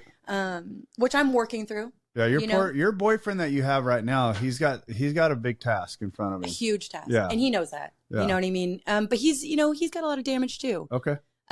He has a lot of heartbreak, but when we met, you know, it was like, you know, that fairy tale idea when you meet someone and you feel the wind blow in your hair and, you know, and you just both know in that moment that that's what you want. And it was like, and we'd been, ever since the day we met at this random hotel at a pool, we have been together ever since. That's funny. And how long ago was that? That was 4 years ago. Okay, so he's seen it all. Yeah. You know, and it's fucked up. I put him through some serious shit. You know, he stayed around for it. He did. I gave him every opportunity to leave, and he fucked that up a long time ago because he could have bounced. Now I'm sober, motherfucker. Now I'm staying. But you know what? He stuck by me. So he was like finding drugs in his house, and I was like, that's not mine. Right. And you know, he'd say, what the fuck? He'd be walking by my car and find a bag of drugs on my seat, and I'd be like, somebody broke in and they stole my change too. It's not mine, you know. And I'm like, I'm like, they must have dropped their drugs in my car. Yeah, they're stealing the change in my. But you know what's fucked up is I feel so bad because he just loved me so much. I drove him crazy. You know what I mean? I really saw this side of him that I was afraid of seeing, but I brought out in him, you know? I've had terrible relationships my whole life. Abusive, you know, just toxic. Pretty much I had my foot broken, black eye, I have a scar, like just terrible relationships. So when I met him and I started fucking with his head and he starts acting all these ways that these previous guys did, I'm like, you're just like the rest of them. Mm. But really, it was me. Yeah. I was sick. I was gaslighting the fuck out of him. You know, I mean, he just found this wonderful woman that he wants to love. And he was like, who the fuck are you? You Right. know? So he stuck around. When I decided to go to treatment, we had kind of separated. And, you know, I was at my very worst. I have a horrible way of hitting bottom. Let's hear it. Yeah. I honestly, I do. I would like to hear that. So I'm a survivor to the Okay. fullest. There was nothing that was going to stop me in life. Every bad, I pretty much got that. every bad bottom I've ever hit, my chin was just rubbed away by pavement, but I never gave up. And he shows up at my house now, mind you, I was losing everything again, right? He had kicked me out. He's like, I can't do this with you anymore. I keep finding drugs in my house. And now, mind you, I'd moved here for him, left everything I knew behind. So I'm living in this shithole trailer out on somebody's property. I was working at a restaurant at the time and they were customers there and they're like, oh yeah, we have this little trailer you could stay in, right? It's on this big long dirt road in the middle of fucking nowhere. And I'm just wasting away in this place by myself, you know? I'm drinking. Great place to do it. I'm drinking heavily. Key of isolation. Heavily. Yeah. You know, so the night before I called for the first time ever in my life and asked for help. I drank myself to oblivion. I called him, I guess, apparently at around 4 a.m. and I said, can you come over? I don't recall. When he gets there, I am blacked out drunk. I don't think I've ever been that drunk in my life. I wanted to die. I had to be out of this place in 3 weeks. They were kicking me out. I had just got there. I had nowhere left to go. I knew I was going right back to Ukiah to sell drugs and do exactly what I knew how to do best, which was rip and run. And so he comes over and he gets there and there's a bong and drugs and a lighter at the end of the bed. And he gets there and he's like, what the fuck? And it's 4 a.m. You know, this man would just jump and come if I call. And he gets there and I don't know how I got there. I know I obviously called somebody for it. I don't know who the fuck I called. I don't know who this person was that was in my house, but it was sitting there at the foot of the bed and he walks in and he says, are you shitting me? Right. You called me over here to see you like this? Like, I'm done with you. Don't call me. Nothing. Leave me the fuck alone for good, right? And I come to and I'm like, oh shit, what the fuck is going on? I called you? Well, I chased him outside and thank God I have this breathalyzer in my car. I blew a .117. I tried to drive and to go after him. Well, he's gone, right? And so I'm back in this shitty little fucking shithole with mice. Okay, hold on. Excuse me. You had a breathalyzer you had She to blow couldn't chase into him. to start the car. Mm-hmm. So I couldn't follow him. You'd already had a DUI. I had a DUI in 2014, never took care of it, got pulled over all the time. I've been in and out of jail, God only knows how many times, for driving without a license or on suspended license or just any way you could think of for driving. I never got registration. I just thought that was stupid. Did you ever pull the little sticker, the little year off someone else's license plate and put on yours? Once, but I got arrested for that. Yeah, that'll get you. Yeah. I've How do they never know? fucking done that. How do they know? Well, you like, sounded comes up- like experience as you said it. yeah. They know if you don't have registration, if you have a sticker or not. I know. It's fucked up, this But technology they have. if the year is the year, I mean, that's just one less thing they can pull you over for. Because they just glance at it in the same color. You can only use, I don't know, so many times. I can't do that. Right. I never could exactly. fucking do that. I right. wish I could. And I always tried to bank on that. One, get out of free jail card, but every time they're like, all right, Miss Lenhart, you're going to jail. And I'm like, fuck. I didn't know. I let someone borrow my car. You know, that was one thing that I was horrible. I was a huge liar in my disease. No. Absolutely. Absolutely. No way. Really? Oh, yeah. No way. I was an angel. And I believed my shit. Oh, we always do. I believed it to the fullest. I thought everyone else was crazy. They're doing all this to me. Yep. I'm perfect. I do everything for everyone else. Yeah. I'm going to get away with murder. You know what I mean? So back to my bottom. You can't chase him. I can't chase him. You So can't drive. You can't blow. Can't start the car. nothing. So I'm hungover shit. I'm still drunk, blacked out. I'm throwing up. You know what I mean? And now I'm sitting that next day in this shithole little trailer. Mice traps are going off in the kitchen left and right. And it's like one after the other. And I'm just like, fuck, dude. Like, this is my life. What is going on? I just lost everything that I had been working for or trying to have in the last year since I got sick. I finally found this great little piece of a life that I wanted and that I'd always dreamed of having. And now I just lost it for good. I thought I had lost it for good many times, but I knew he was done this time. I knew I was headed right back to nowhere, and that terrified me. I knew I needed fucking help. And so I'm sitting there and I'm holding my alcohol bottle and my bong that I don't know where it came from. Some fucking stranger, right? And I'm like, well, I got one of two choices. I can continue doing this or I can call for help. And I was like, oh, I don't call for help. So I get high. So I get high and I drink some more. And I'm sitting there and the tears started rolling down my face. And I'm looking at myself in the mirror for the first time. And if I think about that face, that'll keep me sober for the rest of my life. Because I had hit so many bottoms. But that desperation of, I mean, I'm 39 years old. I'm 38 years old, sitting at myself, looking at the mirror going, you fucked it up again. You know what I mean? Like, you just can't. I got sober at 38. You did? Yeah. Yeah. And it was a despair. It is an absolute pitiful despair, you know? Yeah, we know. Yeah. I'm glad you got there. Yeah. It's that, as you describe that, as you describe that, sorry. As you describe that, I can go right back to when I turned around and said, take me to rehab, I just remember that feeling of just absolute pitiful and incomprehensible demoralization. Yeah. And it's just that until you've hit that and you've seen that. Now, I didn't have I wasn't at a bottom where you were at. I was emotionally bottomed, you know, and I think there's a big difference between, well, you were emotionally bottomed too, but you had nothing around you. Right, talked about it. You had nothing, any emotional, financial, emotional, physical. She was bankrupt. I had just wrecked my car, totaled it. I had nothing left. Yeah. I had absolutely nothing left, and so I pick up that phone. Who did you call? I called a friend of mine. His name is Jesse, and he had gotten sober about a year before I did, and he was up in Eureka running this rehab, right? And he had offered it a couple times, and I was like, I'm fine. I could do this on my own. You know, when you think you got this, like. So I picked up the phone and I called him and he didn't answer, but he called me right back. And I was like, I couldn't find the words to explain what was going on. I just said, I need help. And he was like, what are you talking about? Like, are you okay? Like, what do you mean you need help? Like, what's going on? And I'm like, I need help. That's all I kept saying to him. Mm-hmm.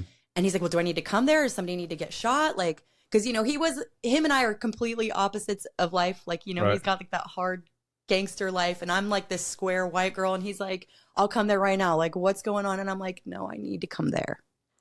And he's like, okay, well, we can do that. We can do that for you. He's like, it's going to be a process. And I was like, I don't have time for that. Right. Like, if I sit here long enough, I'm going to die. Yeah. Like, and I want to die right now. Like, I would rather die right now than walk back down that road that I've known my whole life again.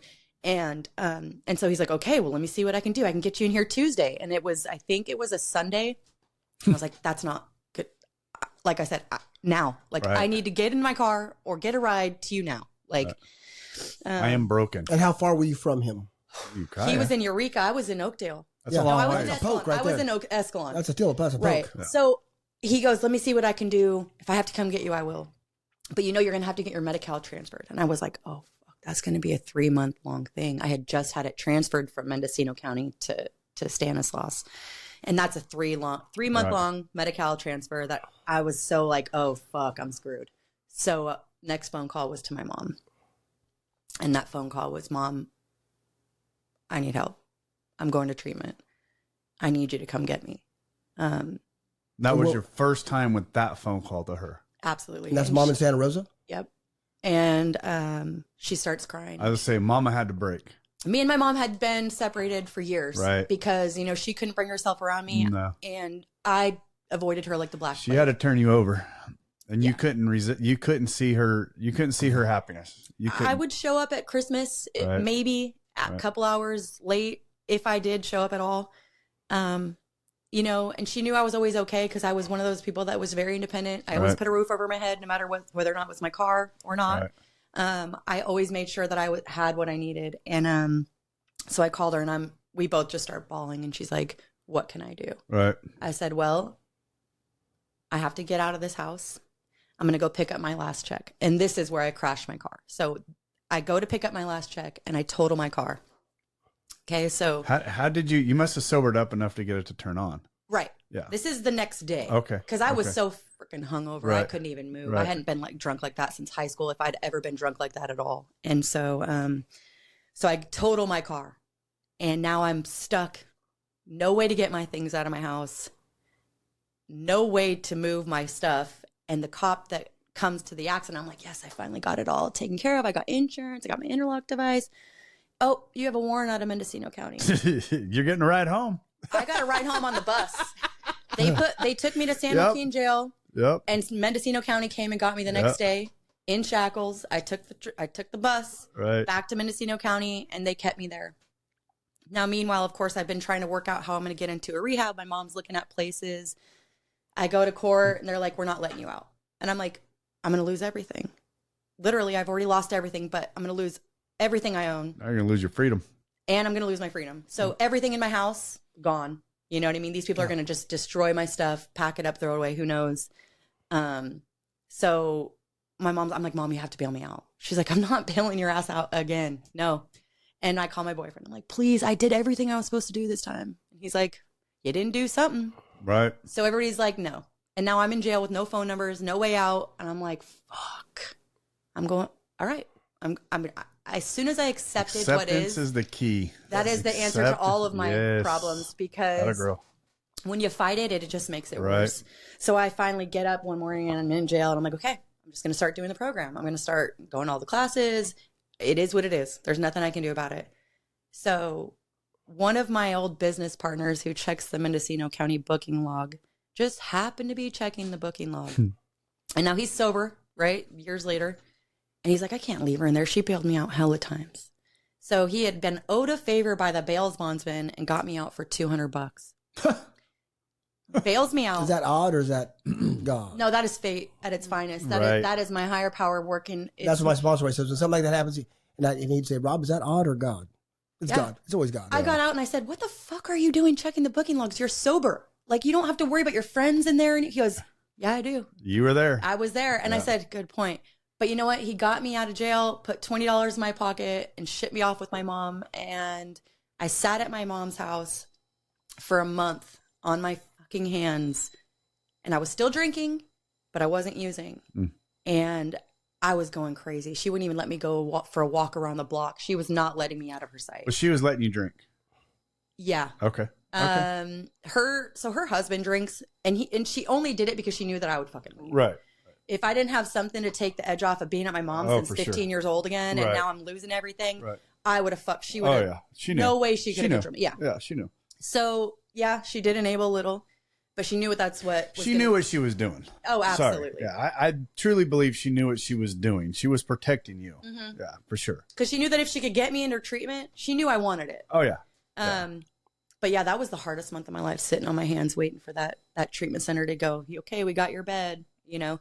So I was supposed to go to Eureka. And my mom was like, hey, do you want me to try something around here? I'm like, sure, try something around here. So she calls one of her girlfriends in recovery, and she's like, hey, well, Athena House it's an all women's program, great program, and I will stand by this to the day I die. That Located- program in Santa Rosa, California. Okay. Give them Yep. a shout out there. Absolutely, Athena House. They saved my used life. to. I'm pretty sure they used to. They used to advertise quite a bit on. That's a big treatment center. It's a huge treatment Yeah. center. They are owned by Buckaloo Yes. programs. Yes. And hands down, it's more of a behavioral program. Right. See, my problem is I have a thinking problem, and drugs and alcohol were my solution. Right. And my behaviors were so set in stone. And Top of page 64. Yep. I was in such a control. Did you know that? I did. No. Did you know that's what you just stated? That's What he right. said, yeah. Okay. Yeah, okay. yeah, yeah. I'm just making sure. But you know, and it's funny too, because all of these little things that Uh-huh. people say that you think are stupid in the No, they're beginning, not. no, they're absolutely fundamental Right. to this program. Absolutely. And I truly believe that if it wasn't for that book, the 12 Steps, and my sponsor and Athena House program, I would never have been sober I got there and was like, I'm going to do this my way. And if you don't like it, and they're like, yeah, okay. How'd that work out for you? Not well. And there were many times where I said, fuck this, I'm leaving today. And they're like, okay. But you know what's cool? And here's my other God moment. So you remember that girl I told you about that I met that said that my stepdad shot her up? Uh-huh. So when I got to treatment, she was the drug counselor at that treatment center. Wow. And all those hard days that I had, her name is Christine Campbell, and I will say her full name because that woman saved my life. Awesome. And she's good with that. Yeah. She's sober out loud. Yeah, then. she works Nice. at DAC, which is in Santa Rosa. Uh-huh. She did work at Athena House, but after I left, she found better opportunities, so she left Athena House. But yeah, that woman is amazing, and if it weren't for her being there, That's our Chris Lytle. Yeah, that's our Chris. Yeah, we have that same thing. A week before I left, they were like, "You're in full relapse mode." You know that? And I'm like, "The fuck I am." I'm like, "What are you guys talking about?" "Oh no, you're completely way up here. You know, your entitlement is through the roof." And I'm like, "Am I crazy?" You know? I'm still thinking that it's going to be because I had asked to get a ride to work because I'd started working in there. And anyways, make a long story short, yeah, they scared me. They put me on what they call like an LOP. And I'm like, fuck this place. I'm out of here. These bitches are crazy, you know, and I'm a week before leaving. So that's how sick I still am. And oh my God, our stories are so, oh my gosh, that is. Yeah. And so they're sitting me down and they're like, okay, I want you to write a paper on entitlement. Oh my God. So I start from the beginning and I'm like, well, I felt entitled from the moment when you let me have a visit when no one else was allowed to, when I got special treatment because my mom is clean and sober for 30 years. You let her come before the 4-week thing. And I start writing this paper thinking that I'm going to win this, right? And this girl, Christine, she looks at me and she goes, I would not write that. And I'm like, why? But it's true. If I have to be honest with myself, you know, they set the bar high when they allowed me to have these entitlements. And now they're using them against me. But what I didn't realize is that those things that they allowed were straight gifts because I probably would have left. Right. You know, and unfortunately, I had a lot of family integration with this program. The director knew my family very well. Wow. And she'd been friends with my uncle who'd been in recovery for years and years and years.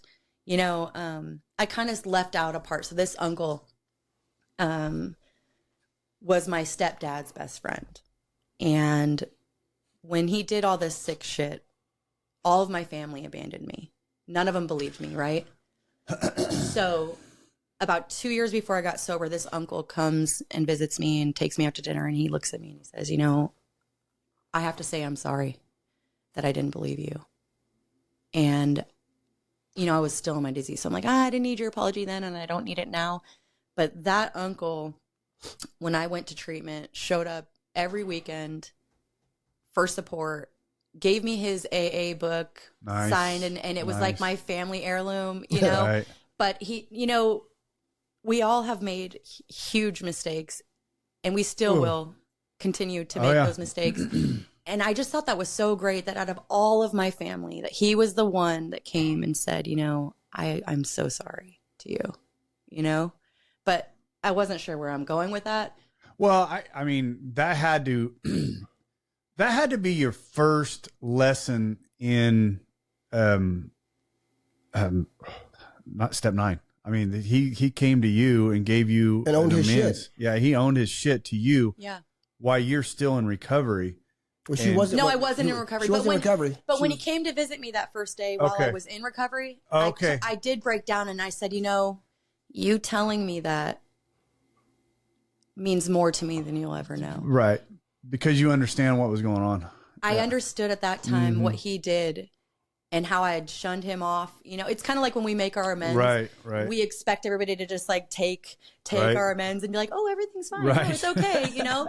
I didn't have that. But yeah, you're not going to have that all the time. No. You're going to have those people that are like, I still can't forgive you. Yeah, you're still a bitch. You're still a motherfucker, you know? So get the fuck away from me. And being able to take those. Hey, give me my wallet back. Yeah, right? You stole my bag of dope. Then help me fucking look for it, you son of a bitch. Rob's speaking from experience right there. Can you tell that? I shared it with you though. How many of those did you have to make amends for? I told you I bought it. Couple here and there. Oh, I just got this from that guy down the street. He's like, we can smoke mine. It's fine. He's like, huh, that's weird. Looks like the same bag. very generous I am with other people who don't. Amazing. Yeah. Did that heal a little bit of the younger version of you when he apologized for not believing you then? When he said it to me originally, no. When I finally realized what he was doing, and I was in treatment, and I could In the like process. think, and I was thinking clearer, Clearly. and I was like, oh, that's what he was doing. Like it meant the world to me. Yeah. Like I definitely felt like that little girl inside that was just like searching for that exception and that love was finally just like released. Like, Well, it wasn't necessarily even not just the love of it, was that you wanted them to believe you. and the closure. Yes. Like I just felt like that little girl Yeah. broken hurt inside Right. that had died years ago. You know what I mean? That had put these 4 walls around her and this shield and this force field and like, you know, Because nobody believed you. right. You had to take care of Right. yourself. You know, my mom came around a little bit and like had like tried to get this detective involved and tried to, you know, figure it out, but it was my word against his. And he ended up dying with, you know, actually, so about 2 weeks before my stepdad died, I'd seen him in the casino. And I hadn't seen him in years, but I was always terrified of him when I saw him, right? And I'm at the Keno machine and I look down over to my left and he's sitting there at the end of the machine. And he says, hey, how's that machine treating you? And I didn't even recognize him, right? And I'm like, fine, thanks, you know. And I keep playing and he gets up and he walks over to me and he's like, how about a hug for my, you know, for my daughter? I'm sorry, man. I'm just having a hard time even listening to this. What a motherfucker. Yeah. Sorry. Come on. But you know what's fucked up No, is well, finish that story. Yeah. Yeah. so, Sorry. Go so ahead. I look at him and I finally realized who it is. And I'm like, I'm sorry, Dad? Is that what you think you were? You are completely, I let him have it. I said everything I'd ever wanted to say, you know, and he really, truly, whether he wanted to admit it or not, I don't think he truly understood what he did. He's like, what do you mean we both stole that jewelry? And I looked at the girl he was with and I said, you better watch your fucking kids and you should get the fuck away from him. I said, he touches his own daughter.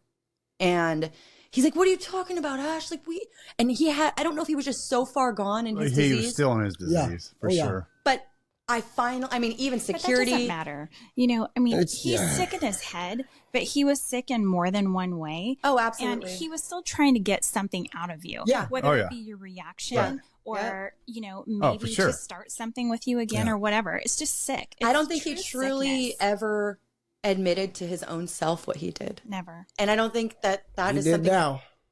But yeah, I Oh, let him he had have to it. answer to somebody. Well, I let him have it. And, Good. you know, and that was 2 weeks before he died. Literally, I had said everything I'd ever wanted to say to him. I said, leave my little sister alone.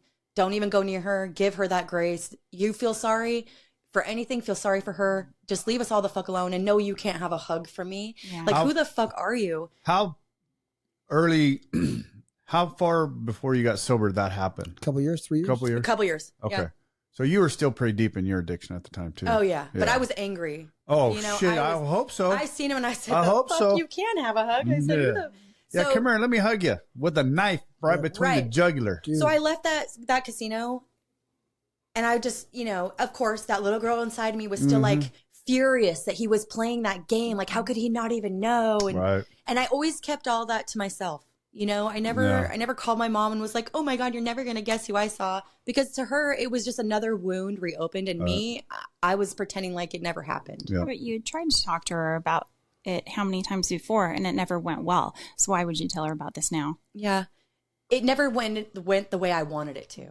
And when you go into something with expectations, you're always going to be let down. Amen, sister. And Amen. you know, what's great is now that I'm sober and I lived, so when I got out of treatment, I lived with my mom for the past year.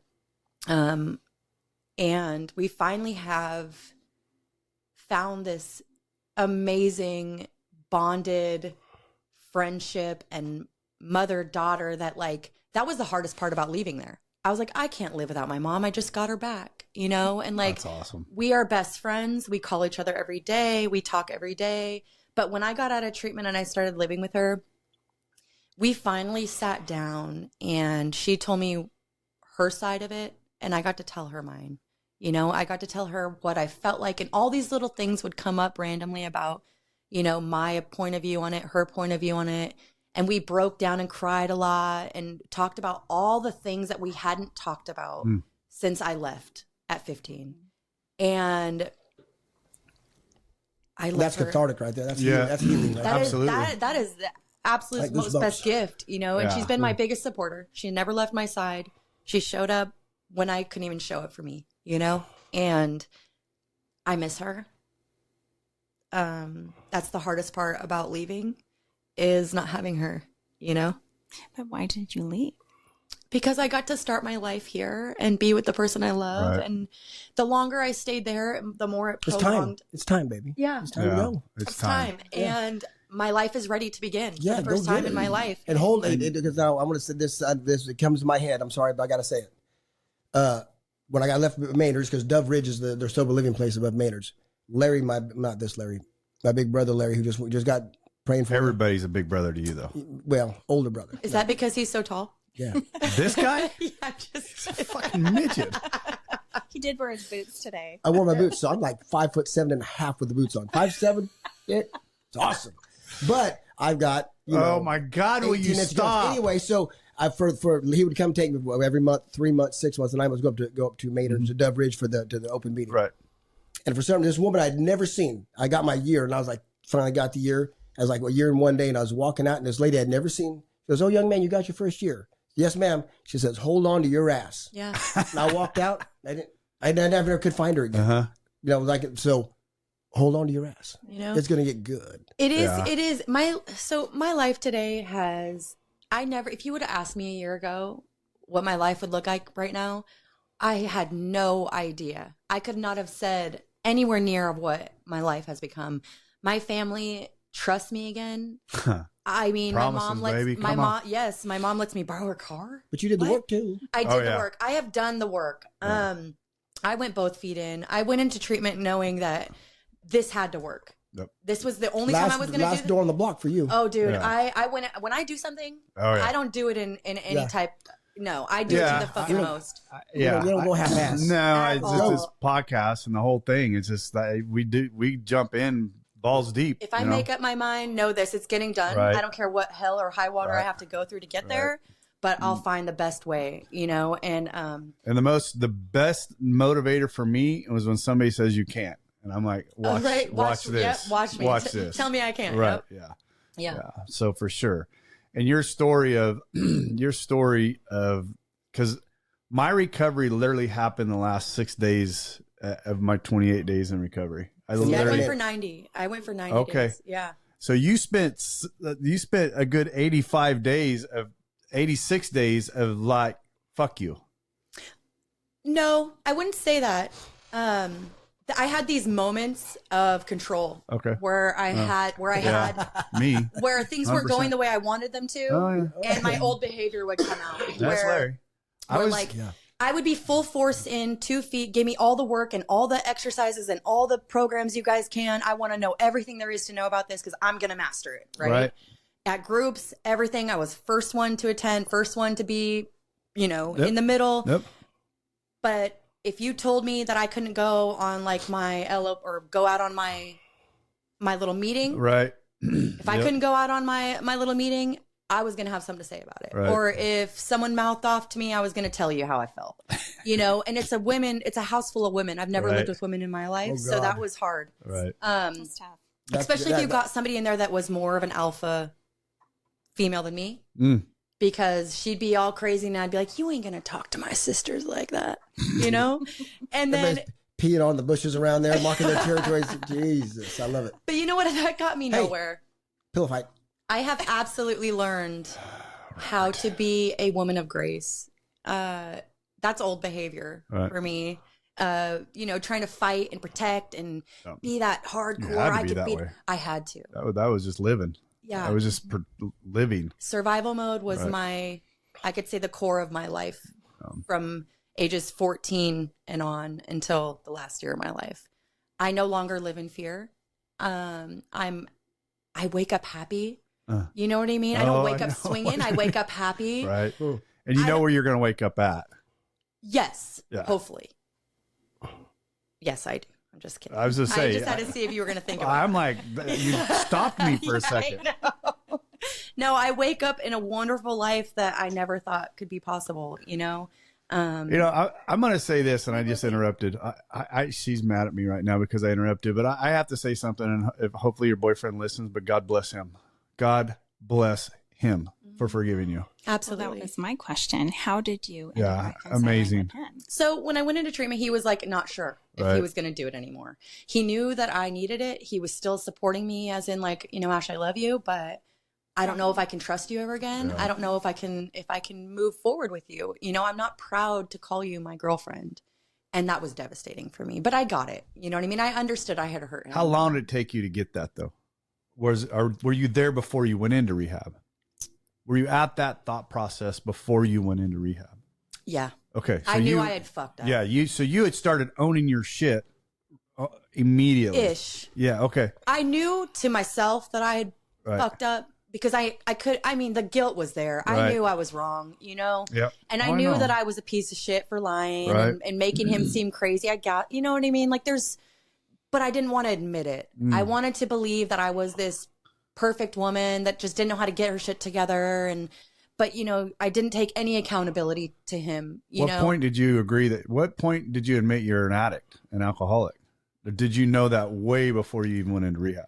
Oh yeah. Okay. So that's where our stories are similar too. I knew I was a piece of shit alcoholic. Yeah. I knew, right? I just didn't give a fuck. I didn't know.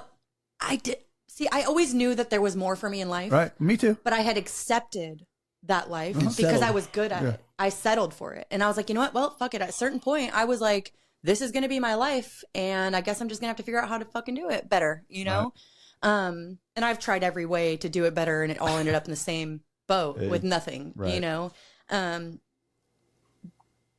But there was always that, I know I'm better than this. Mm-hmm. I know that there's more for me out there. I always knew that there was something bigger.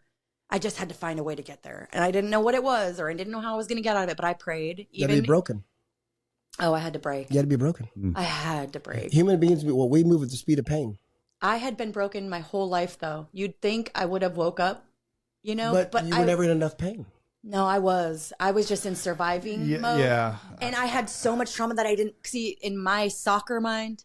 I hated to lose. Yeah, she I was the just fighting. I was the she was just best. fighting. Pride and ego. Right. Pride and That's ego. where Yes. I'm almost positive that's why I hung out in mine as long as I did, because I was fighting it. I'm like, I'm going to beat this. I'm going to beat this. I'm going to beat this. I'm going to beat this. I just knew I every could sentence do it. started with I. Yeah. I just knew that I could beat it. I mean, that's where I was at. Well, this is a we program. Oh, yeah. Because I myself got me to where I was. Yes. And I know that I cannot do this alone. No. Since I've moved back here, Yeah.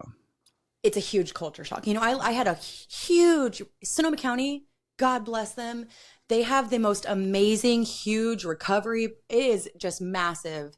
And, the meetings here aren't the same. And I know that it's different and I should accept that and embrace the change. But, it's my first year in recovery, right? So I come here and I'm like, there's no speaker meetings. What am I going to do? Even better. Yeah. These are even better. Well, what I found is that these little intimate groups Yeah, baby. Yeah. are so much more from the heart. They're not by the book. personal. Like, so over there, it's like all book, Yeah. all by the book. Like there's a code. It's like, you have to go to this meeting. You got to do it like this.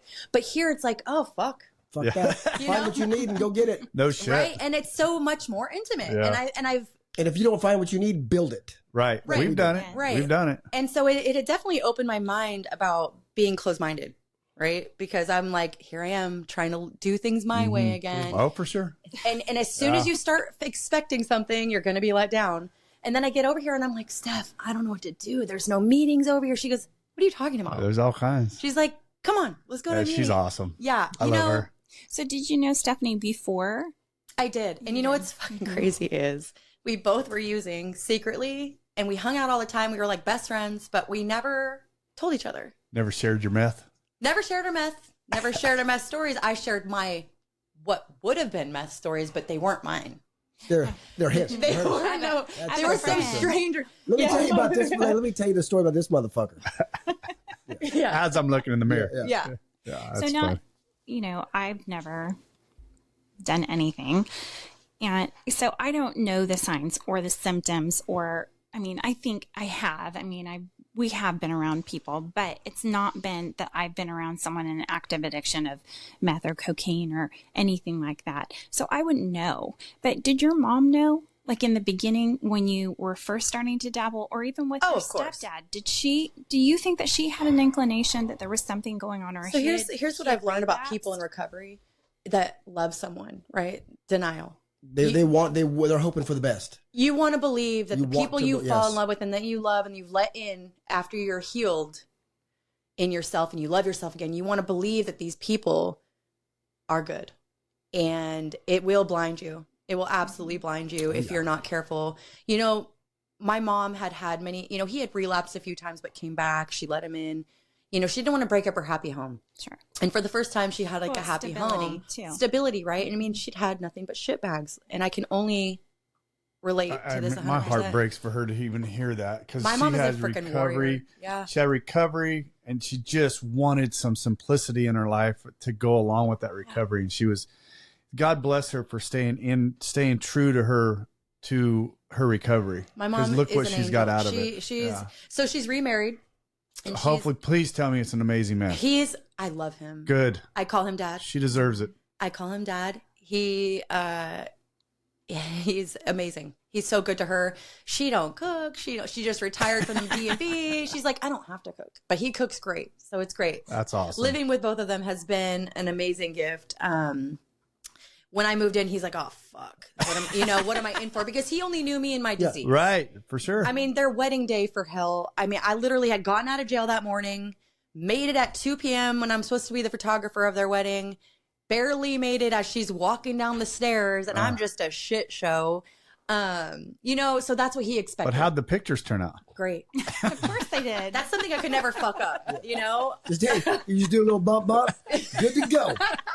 Get your head. As long as your equipment is working, you're fine. Yeah. All right? It doesn't matter how fucked off you are, Yeah. as long as you point and shoot in the right area. That's funny. A few of them might have been a little crooked or off point, but I just edited them, you know? Yeah. Hey, little bump. So that kind of goes Little back bump. to my same question about Stephanie. You're hanging around Stephanie. Did you realize that she was? You know, now that I know, because so I went to treatment, and then when I got out, she went. And I got this voicemail. She's like, hey, I fucked up. I'm not going to be around for a while. And she's like, I relapsed. She was going to jail for a while. She was going. She'd been hiding from that for a minute. Yeah. She'd been hiding from that for a minute. And that was always in the back of her head. And I think that's what kept her in her toxic situation that she was She in. was just running. Yeah. And I think that's what we all do. Yeah. Right? Oh, Is yeah. we all run. Run. We run, and that's what I was. I was definitely a runner. I ran from anything serious, anything that remotely had any type of not what I wanted. Yeah, and I think that goes back to what we say sometimes is alcoholic of my type, right? Because I was not there, right? But that doesn't mean when we look at the similarities and not say that the right They way. say to look for the similarities and not the differences. Right. So when we look at the similarities inside of your stories and inside of Rob's stories, there's so much that we're alike, but there's certain things. You know, my depression had gotten a hold of me so bad, I was looking for a way to end my life, right? I was looking for the way to make sure she didn't have, to want for anything. You know, I was looking for a way the fuck out, and it hurts easier, her. softer way we thought it. Yeah, it hurts her to even hear that. But I was not where it's just different, right? Yeah. So when I hear people explain it, I'm like, no, she was fucked up. But it's not really, we were all in that same position mentally in our thought process and how how we reacted to everything. I wasn't running away from trouble. I was running away from Larry, right? I was running away from me. Yeah. I hated me. And I was trying to get as far away from me as possible. I took care of anyone else I could just to avoid taking care of myself. Oh, yeah. I was the mama bear. I would go from trap house to trap house to trap house to take care of everyone else's problems so I didn't have to deal with mine. The wreckage. Yep. For sure. Which I'm slowly tackling one thing at a time still, which I'm super proud of. The IRS one is just bothering me. But Fuck them. We don't like them either. Sorry. I swear to God, I'm about to knock on my door. They're trying to tell me that I owe them so much money, and I'm like, how? I never I've worked. had a fucking job. You know what I mean? Okay, I gambled with somebody else's money or fake money Right. or money that I, you don't know about. I watched it. I promise. But because I won money at the casino and I didn't claim it, they want to say that I own that total amount of the money that I won. And I'm like, so I have to pay you back all this money and then you'll maybe give me back whatever I don't, like, huh? So yeah, they're trying to say I owe them like $22,000 right now. And I'm like, fuck, how is that even possible? I didn't even work. So how could I have owed you anything? You weren't filing taxes. Correct. But you know what? It's not anyone else's fault but my own. If I was doing the right thing, That's and right. if I was filing my taxes like I should have been, I would not be in this predicament. That's right. And taking accountability for all of it, if that's the least of my worries, You're doing good. I'm doing good. You know, I have a driver's license, a roof over my head. I have a wonderful family, a wonderful relationship. I have great friends. That little sticker on your car is actually yours. You paid for it. Yeah. I didn't damn. steal it from the neighbor down the road. Yeah. You know what I mean? Can I ask any kids? Do you have any kids? I cannot have children. Okay. Okay. Sorry. Yeah. No, it's okay. You know, I've recently found that being more of a problem for me. Why I have a lot of scar tissue No, not why can't you, but why is that a problem? because She's you know loving life now. I mean, love my life, you know right. what I mean? And before I didn't care about my life. Right. There's no way I could have taken care of, or who knows, it maybe would have saved me, you know? It would have went one or two Well, ways, but but why maybe take the not. gamble, Yeah. you know? And How many other women that you were even in treatment with had the story of they had many kids and those kids didn't save them? my roommate actually lost all three of her boys. She's 24 years old, lost them to the state for good. She lost all parental rights. She's 24 years old, but she waited too long. So she'll never see her three little boys. It's a closed adoption again. Wow. At 24 years old, I can't even imagine what that would be like, but I'm so grateful that I didn't. You know, Amen. Yeah, could you imagine? You know, you can only imagine trying to go through the steps with that over your head. well, I mean, to be honest with you, I didn't think she's working a very good program. okay. So it's only a matter of time, I think, for her. And I pray for her. She's so beautiful. She's like she's like that one you want to fix and save, but you can't. Oh yeah. We have many of them. Right. You know, well, I wouldn't describe them like beautiful, but there's a lot of that you want to save, but they're not mine to You save. know, so when I But was, But they when have I was, to help themselves. right. Yeah, and they're not one mine thing to save. my codependency Mm. was one of my biggest defects of character. Right. Me not trying to save everyone if I can't save myself type thing. Yep. I have to focus on me. Yeah. I have to put one foot in front of the other. I can't change someone else, just like I couldn't learn my mom's mistakes or my dad's mistakes. I have to actually figure it out for myself. And unfortunately, she will, whether it be right or wrong. And, you know, so since I got out of Athena House, you know, I started taking girls to meetings, being really active in their, you know, recovery. I would go and just be a part, like H&I. I'm huge in H&I. I love it. That was my very first commitment. See, over there, they too. have big enough meetings where each meeting they have like a literature rep, H&I representative speaker. Anyways, so that was my first commitment out of treatment at my home group, which was the first meeting I ever went to while I was in treatment. And then I became the secretary of that meeting. And I miss them. They're so great. It's such a great meeting. So can I ask what meetings? I may be jumping way ahead here, but what meetings have you got to over here? So everything is so far over here. What do you mean? There's a So- lot in Oakdale. Is there? Uh huh. So maybe I'm not seeing them Where? on my app or what, but Have you been to a meeting in Oakdale? not in Oakdale. No, I've been going over to Modesto. I've been hitting the noon living sober meeting. Okay. Uh-huh. Okay. Those are good I people. thought you were over saying there. Northside. I was about to shit No, myself. me both. No, I've heard of Northside. Okay, that's what I figured. I You heard honestly Primary Purpose? no, but I've heard of it. That's our home group. Okay. Yeah, great people over there. Yeah. That is that's a book study, Okay. right? Well, That- it's not a book study. I mean, Well, it every is. topic comes from the big book. but yeah, Right. every topic. Yeah. Yeah. Every So- meeting comes, they'll pick out stuff for the first 164, and that's what you speak on. Yeah. So I've The been going over to solution. living sober every day at noon. That's good. okay. And you know, it's kind of great because now I'm going into that meeting and everybody's like, "Hey, hi." Right. I love that feeling. Right. It's such a the such best. a comfort of It's home. the best. But Right. you know, it's different because you're not just going into the meeting, you know, being a bystander. You're actually a Participate. participant. Yes. And I think that's so great. And I was so afraid. It's so funny. My fears are my disease because I was so afraid that there weren't speaker meetings and I wasn't going to be in control of how my recovery went and you know, and what am I going to do? And then I went over to these meetings and I'm like, this is such a blessing. Like, Yeah. you know, and everybody's so well spoken and they know the big book and they know they work.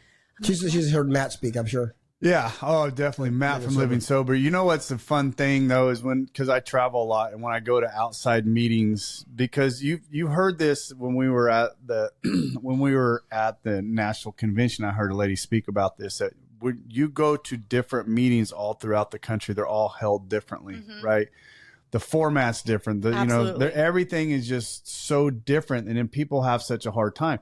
Like I go to one down in El Centro, and I love going to this one. It's almost like being home. There's another one down in San Diego that I go to that cracks me up because it is just a bunch of beach bums in there, and it's just chaos. No structure. It's chaos, and it's freaking funny because I think half of them are still drunk, but they're trying.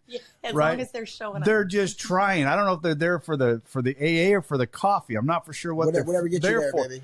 But they all know the book and they're all whatever. So, I mean, that's just the structures is just so different. I was in the one in downtown Houston, Texas, and it was by far one of my favorite meetings of all times because they were hardcore. So when I got out of treatment in August, well, shortly after I got out in February, but in August, I went to this NA convention in Arizona. Okay. I went to visit a family friend who I used to rip and run with and sober for 13 years now. So I went to go visit him, and we went to this NA convention at ARCNA 38, and I had my first real, like, this is what it is. This is what works. There was 20 freaking thousand people there. Right. And That's awesome. they did the birthday countdown. And they started at 59 years, and they went down to the girl who was still suffering, and she had the nerve to stand up in front of 20,000 people and say, "I'm high today and I need help." And God, everybody just surrounded her, and they're standing on their chairs, and the whole crowd. It was like I just started crying because that one person had the courage to step up and ask for help, and I was like, "This is what it's in front of all those people." In front of all those people, and That women she had the courage to be there. Yeah, and you could see her throughout the days, just standing on the wall, struggling. Yeah, absolutely. Yeah. But these women surrounded her, and they loved her, and they, welcomed her. And she just broke down, and I broke down, and everybody's going, just throwing their shirts around in the air, and everybody's screaming. And it was Stop it, Rob. I know where your thoughts were going.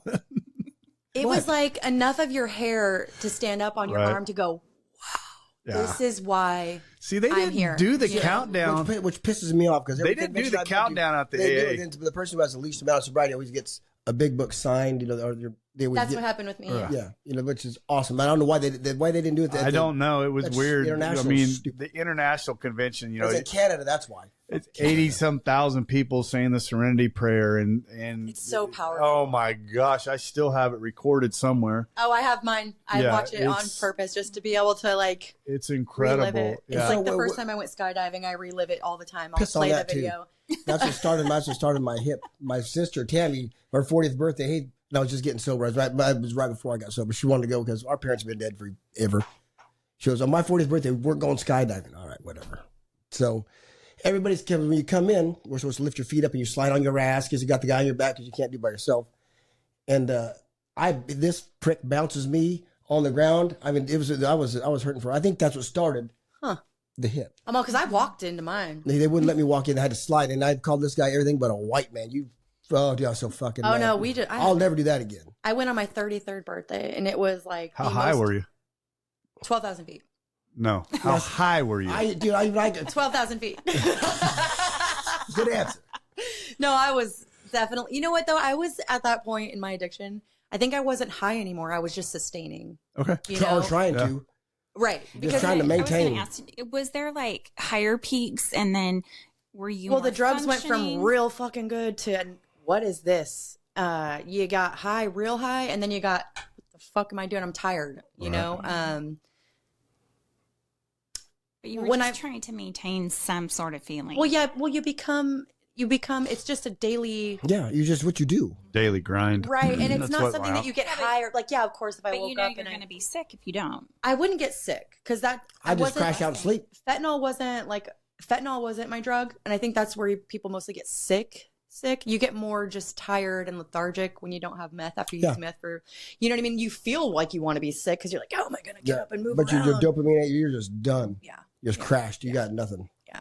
I think fentanyl, you feel more afraid of getting that nauseous sick. Well, that's the opioids. I mean, you get the Jimmy legs and it's terrible. See, I've never tried that. Never That's one of my yets. The opioids. Yeah, I was not a downer person. Yeah, I'm not. You know what? And Katie gets real nervous because of the amount of pain that I'm going through. I don't have a sober day without a tremendous amount of pain, right? And I'm still fighting a lot of stuff. So Katie gets real nervous when it comes to my pain medications. But I talk to Rob about it a lot. I talk to her about it. My doctors are very aware of, my past and where I'm at and that kind of stuff. And they very much monitor where it's at. I self-monitor myself a lot. Sometimes too much. Yes, I get very anal about it. But, Katie still has concerns, right? Absolutely. By all Well, rights, she should. You should have concerns. I do. I do, and that's what I try to explain. But you don't walk around in pain when you don't fucking have to. No, and you're right about that. But there's certain times, I don't even know why we went down that. The bad part is, this with medical they're so cautious on pain medications and how many you can get and who you can get it from, and you have to have these pain contracts and everything else. So there's a lot that you have to be cautious of. I've signed them. So you have to be smart about how you are taking the medication. So you have to be on track. Okay, but let's go back though. So how did you reconcile? Well, because it's not finished. I know. That's my Finish point. it. So how did you reconcile with your boyfriend? How did that come about?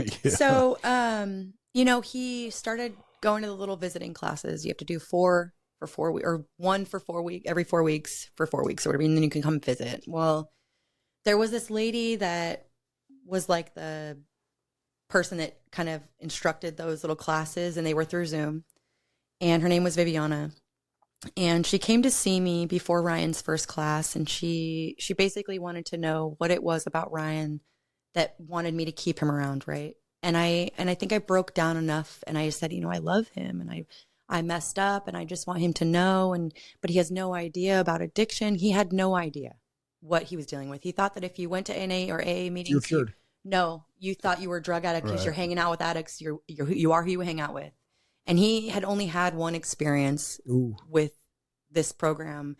And it was when he was a kid, and the person that he took him there sold drugs to people at the meetings. And so in his mind, he's like, the fuck you are going to an AA meeting? Like, what do you mean? So he had no idea, right? Well, after the first visit with Viviana, and I think my mom and him talking, because they've become really close, I think that he's... This gave me chills too. I love it. I think that he's become more aware of how or what I need, when before he didn't know what I needed. And he didn't realize how important it was for me to have that structure. And I don't think that he really had any clue on what to think about it, because his only experience with it was through this bad example. And so to him, it was like, yeah, fuck right. I'm not going to let you go and hang out with these people. Like, he's a protector. Right. You know what I mean? And so to him, it wasn't like something that he thought highly of. And so I'm not sure if it was just him doing the work on himself that allowed him to see what I need too. But I think he just saw the work I was willing to do for us. I think that played a huge role. He still breaks down and cries. We'll be sitting on the couch, and he looks over and he goes, I just want you to know how much all the hard work you did really showed me. I'm so proud of you. God bless him. Like he but you were investing in yourself, but also in him, because you wanted that relationship. Right. So he's seen that. Well, I had to put myself first for the first time. Mm-hmm. I had to allow myself to leave him alone, because I'm crazy. Right. You know what I mean? Like, I don't want to leave you, because then if I leave you, I think you're going to be gone for good. And then if I'm not around to remind you, but he was in love with me from the day he saw me. And like I said earlier, I've given that man every reason to run for the hills, but he saw in me what I couldn't see. Attaboy. Attaboy. And he saw in me what he sees now every day from the beginning. And I just refused to see what he saw, and to me, I was just this failure. You're all perfectly well put together. You have a house, you work for the government, your friends are all in ATF and this and that. They're, big people. And I'm over here, this fuck up who keeps going to jail. And I was just ashamed of myself. And he saw potential. Yeah. The potential. Yeah. And he saw in me what I had been. He saw through the shit. Yeah. Yeah. He definitely saw through the shit. He was willing to put the work in because he wanted you to be that better person too. So halfway through treatment, I had told my mom, I said, if I get out of here, because, we did a lot of toxic things to each other, which we've both made our amends for. I drove him crazy enough to do things that he knows were wrong. And so we've both come to this. I mean, we spent this last year apart, and I'd come every Thursday, leave Saturday, go back to work, do my program, my 3 meetings a week, my aftercare. I was full forced into this program over there. I graduated Athena House. Like I said, it was an extensive program. It's a 26-week aftercare program as well, after the 90 days. So it's almost a year. But I was not going to quit. You know what I mean? I was going to show myself and to my family and to him that I was going to be sober for a year before I even decided on moving back here. Super smart. Yeah. Yeah. Well, because, he'd said to me, he's like, oh, yeah, you be clean for 2 weeks, but you go fuck up again. It kind of obsolete. He's like, be sober for a year. I'm like, challenge accepted. Here, hold my beer. On my bag. I don't care. Hold it. What's funny, though, is I went into treatment thinking that I was like just a drug addict. And I could drink when I got out. Yeah, no, that's very common. Good thing you got that figured out before you left. Oh, yeah. But it's common. Oh, no, It's very common. Because the alcohol wasn't really my drug of choice. You know what I mean? Like, I can drink, but it's only a matter of time if I drink that I will use. Yep. And maybe it'll be a month, a year, maybe I won't. I'm right with you. But I'm not willing to take that chance and find out. Like, I am not willing to go, I like to gamble, but I'm not willing enough to gamble that. Yeah, these promises, as they start the promises just keep rolling and keep rolling and keep rolling. And, I had something happen last night that just literally, as this guy was speaking to me last night, I'm like, I'm one drink away from missing all this. I mean, this guy literally talking about me up on the stage. And he wasn't saying my name, anything else, but we knew who he was. Direct visual on Larry. It was pretty clear on who he was talking about. And I'm like, I was one drink away from missing this. I mean, it's just weird. Just that we just have to continually run that through our heads and continually tell ourselves that. And it's like, well, just as alcoholism and drug addiction is progressive, yes, so is sobriety. Yes. And it gets better and better. And you're going to go through cancer. Yep. You're going to go through things like the longer you stay sober, your life's going to happen. Right. But it gets better. Yep. And better because our depth and our relationship with God get deeper. And that's one of those things, like I said, this actually is leading into some great topics that I'm going to go into here in the next episode. It is we call it, one of the things, and we'll talk about it, is being spiritually orphaned. Those ones that they just start pulling away from what got them there, right? They stop filling the gap, and that's like what I just shared about it that Saturday meeting. One of our brothers went back out. Yep. Again. And it's just because they stop doing what we know to do, right? You know what? Actually, and I appreciate you saying it work, but to me, it's no longer work. To me, it's just like taking another breath, right? I know the things I have to do, right? And I'm going to continue to do those things. Yeah. I'm going to do them every day. It's not work. It's not. To me, it's breathing. It's called the work. But no, I get it. Enjoy it. I enjoy it. I love it. But one of the things I think we always talk about, words matter, right? Words matter a lot. So if we have somebody that's listening, right? If we have somebody that's listening and they're like, why are these guys are talking about how hard it is? Listen, man. It's simple, but it's not easy. It isn't easy at all. It is work. Because, I still find myself driving in traffic, and I gotta shut that voice. I'm like, I could just have a drink. What the fuck? I have to tell myself to shut up. I get it. Out loud. It is work. I'm right with you. And I can honestly say that coming back around here, now I was working full time, very involved in the program over there. And now I'm in this whole other environment. Change is good. I'm embracing it. That's something I'm learning how to do. But I find that those voices are coming back. How about the dreams? I haven't had any dreams yet. Good. Don't wish that evil upon me. No. I sorry. It's a big deal. I haven't had a dream like that in a long time. I haven't really dreamed at all in a long time. I've been sober almost 15 years. I've only had one. I'm going to tell you. Because we talked about it on the podcast. I've had one drinking dream. I've had a lot of dope dreams. Yeah. And I'm always chasing it, or I got a bag on me, and I'm just looking for a place to do it, and it never happens. I have had one of those dreams where I was using, and what's crazy is I don't have the desire to use my drug of choice at all. I don't have any desire to use meth, but I have had the desire to drink. No, I mean, either. I don't have that neither one. I mean, I'm not going to go drink, but I have had that thought of like, oh, that little fruity neon freaking drink, that pineapple drink looks real good right now. I don't. And it's that quick one and done of like, Right. Yeah, that's the okay, thought. yeah, it looks good, but you know what happens if No, you do. it's the rerun. It's the rerun. Playing that tape out. No, you they're know? playing that tape. I She'll say get that down the all red time. dress and she'll see turn around. Shit. Honey, stop it. Rob Dawn. Don't cut Rob that Dawn. out. Don't cut that out. That's funny.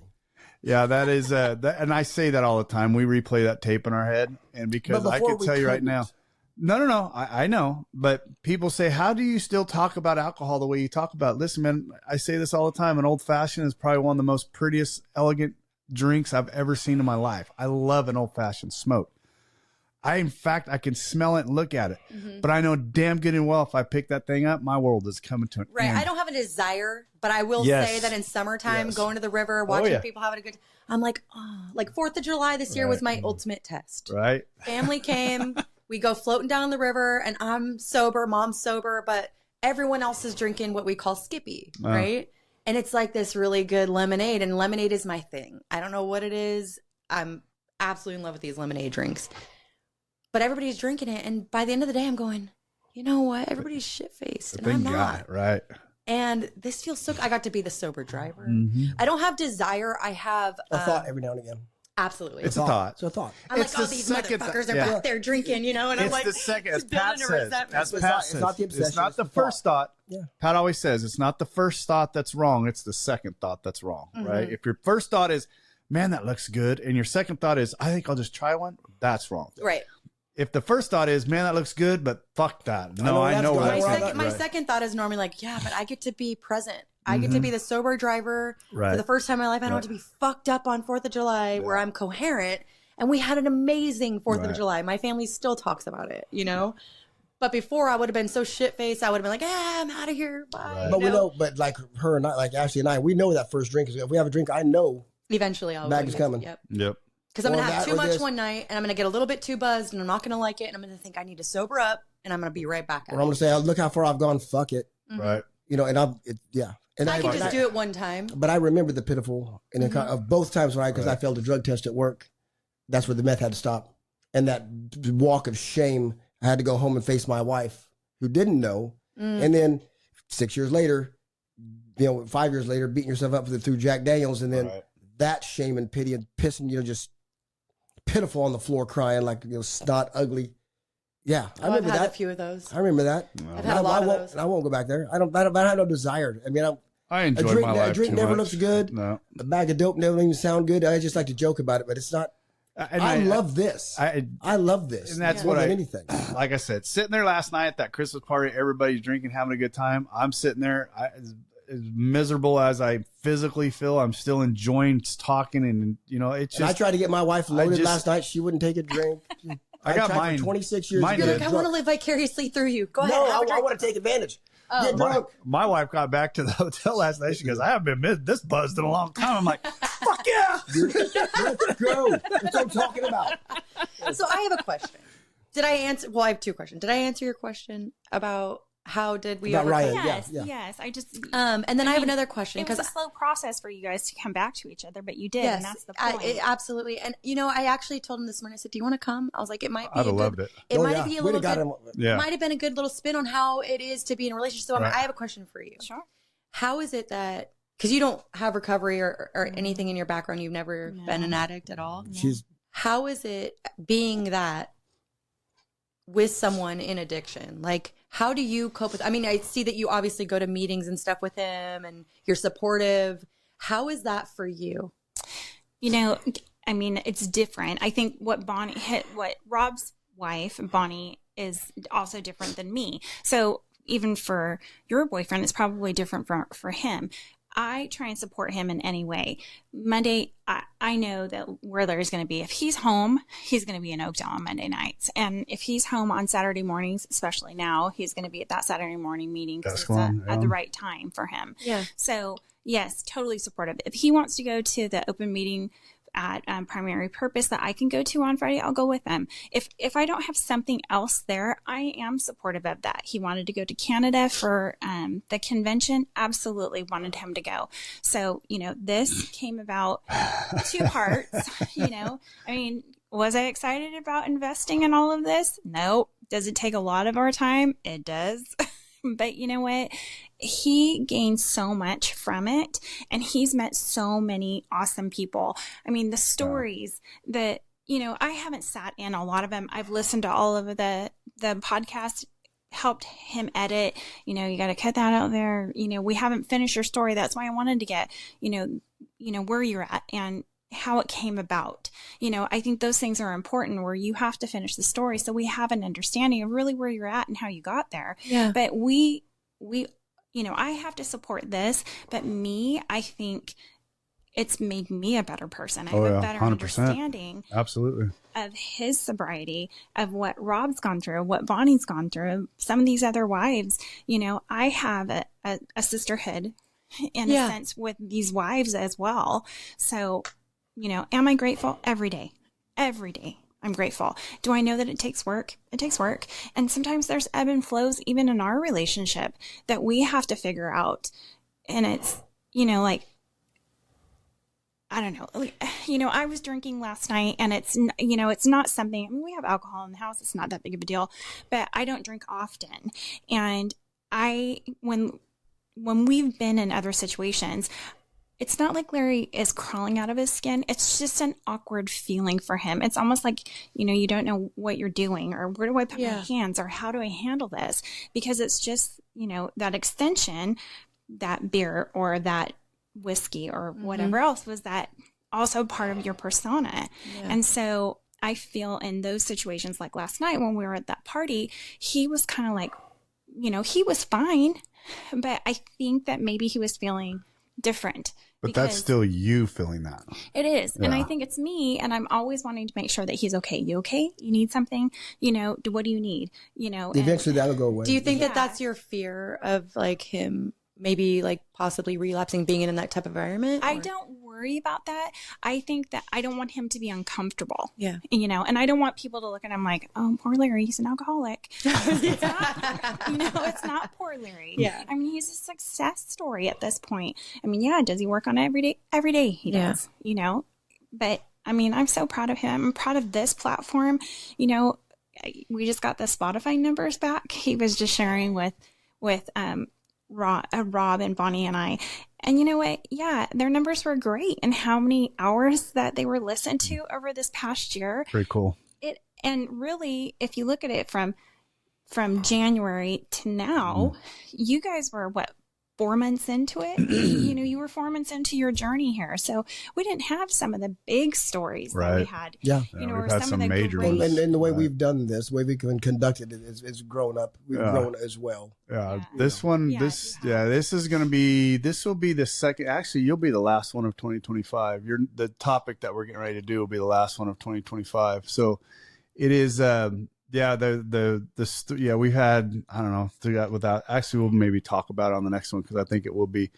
But yeah, the having people like you, Ashley, to come in and tell this story. And what was the best part is when Katie, 50, 51, and 52 was our 1 year for the podcast. And Rob and I had always said, I want our kid, his kids don't ever remember him drinking. Yeah. They were very young. My kids, I was in when they were in their high schools, I was very deep into my alcoholism, and I was literally just alcohol.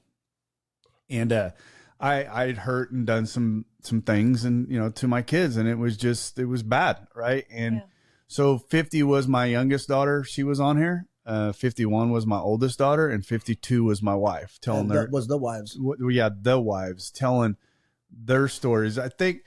And once she got that out and she was able to speak that, and she fought that for the I didn't want to do it. she was struggling. I was cracking on her all year. Come on, Katie. Yeah, she was struggling. And I said, nope.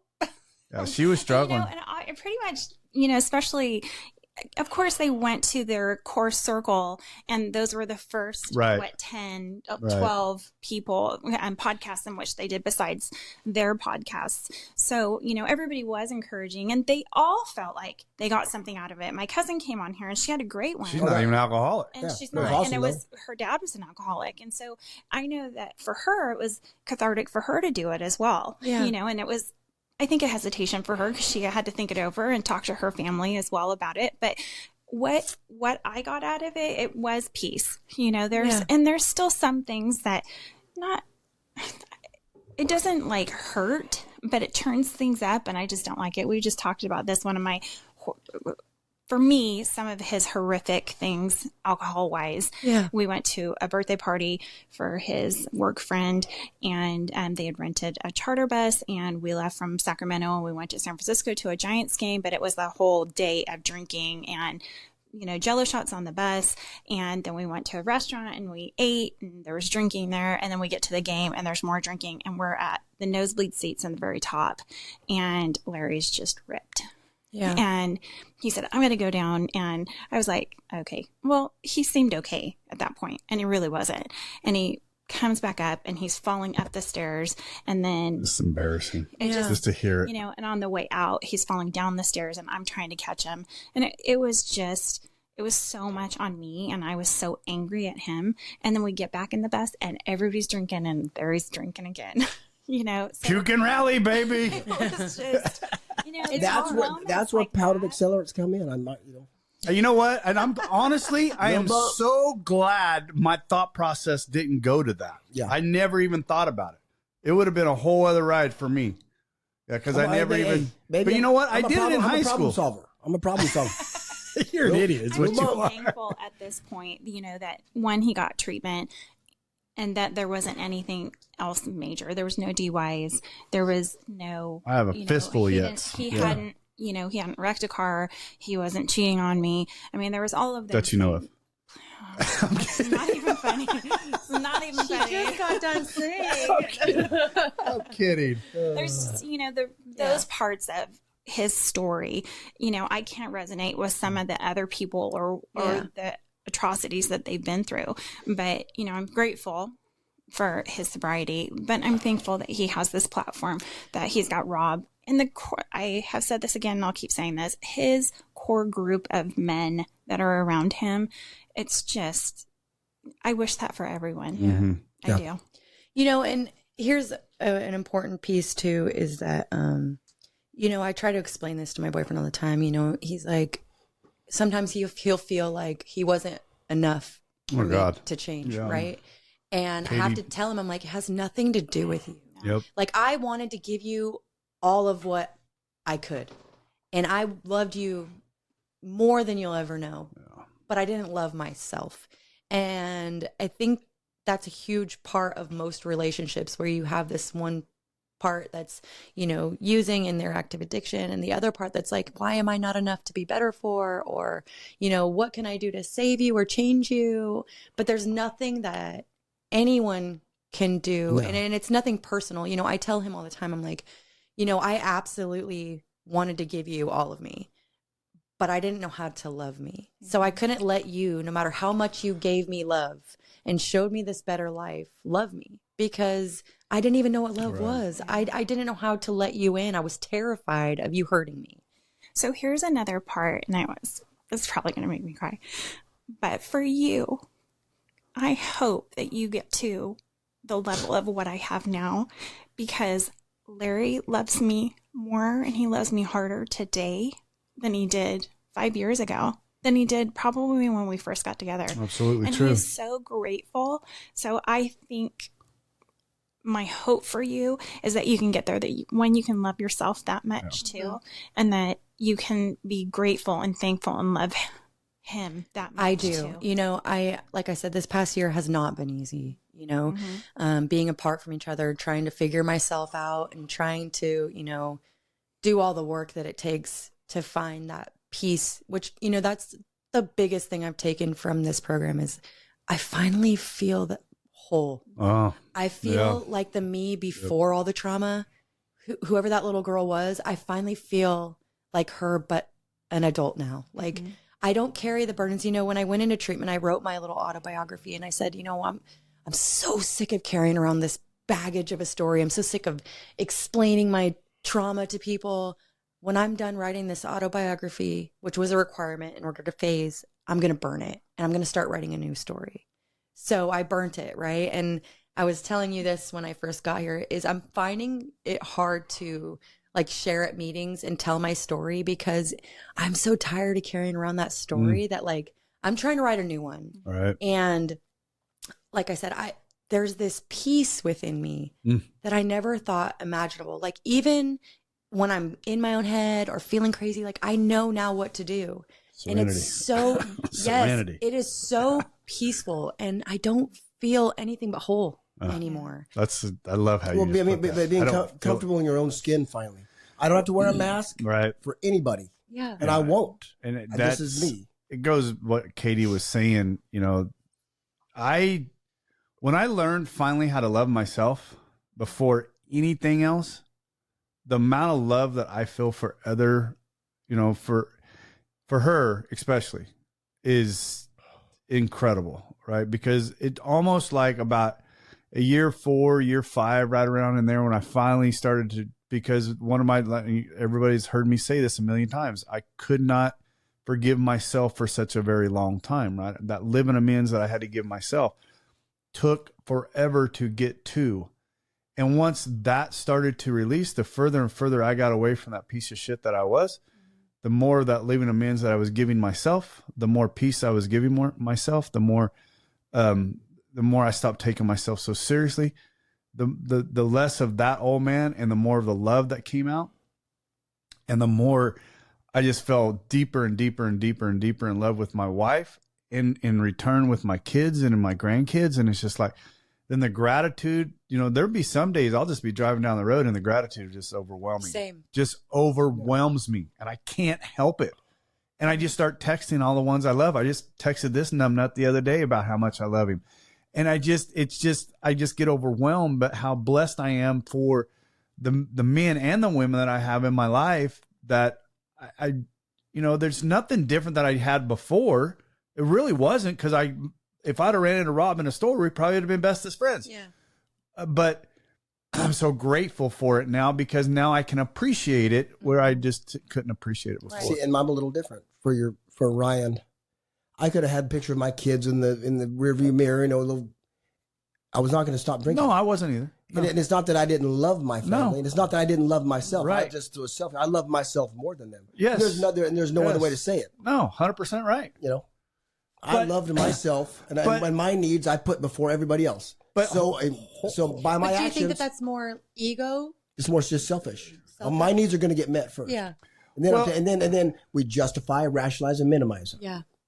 So when I say I started loving myself No, I know what you more, mean. Yeah, but that's a great point that you say that, right? Because that's a different just kind of me. love. I'm appreciating myself and the man I am way more now.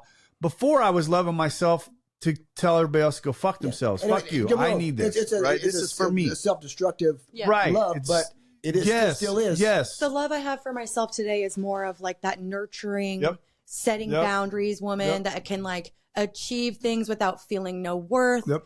The love that I carry for myself is I can allow myself to have healthy relationships, Boundaries, good boundaries. you know what I mean? And so that kind of love for myself I've never had.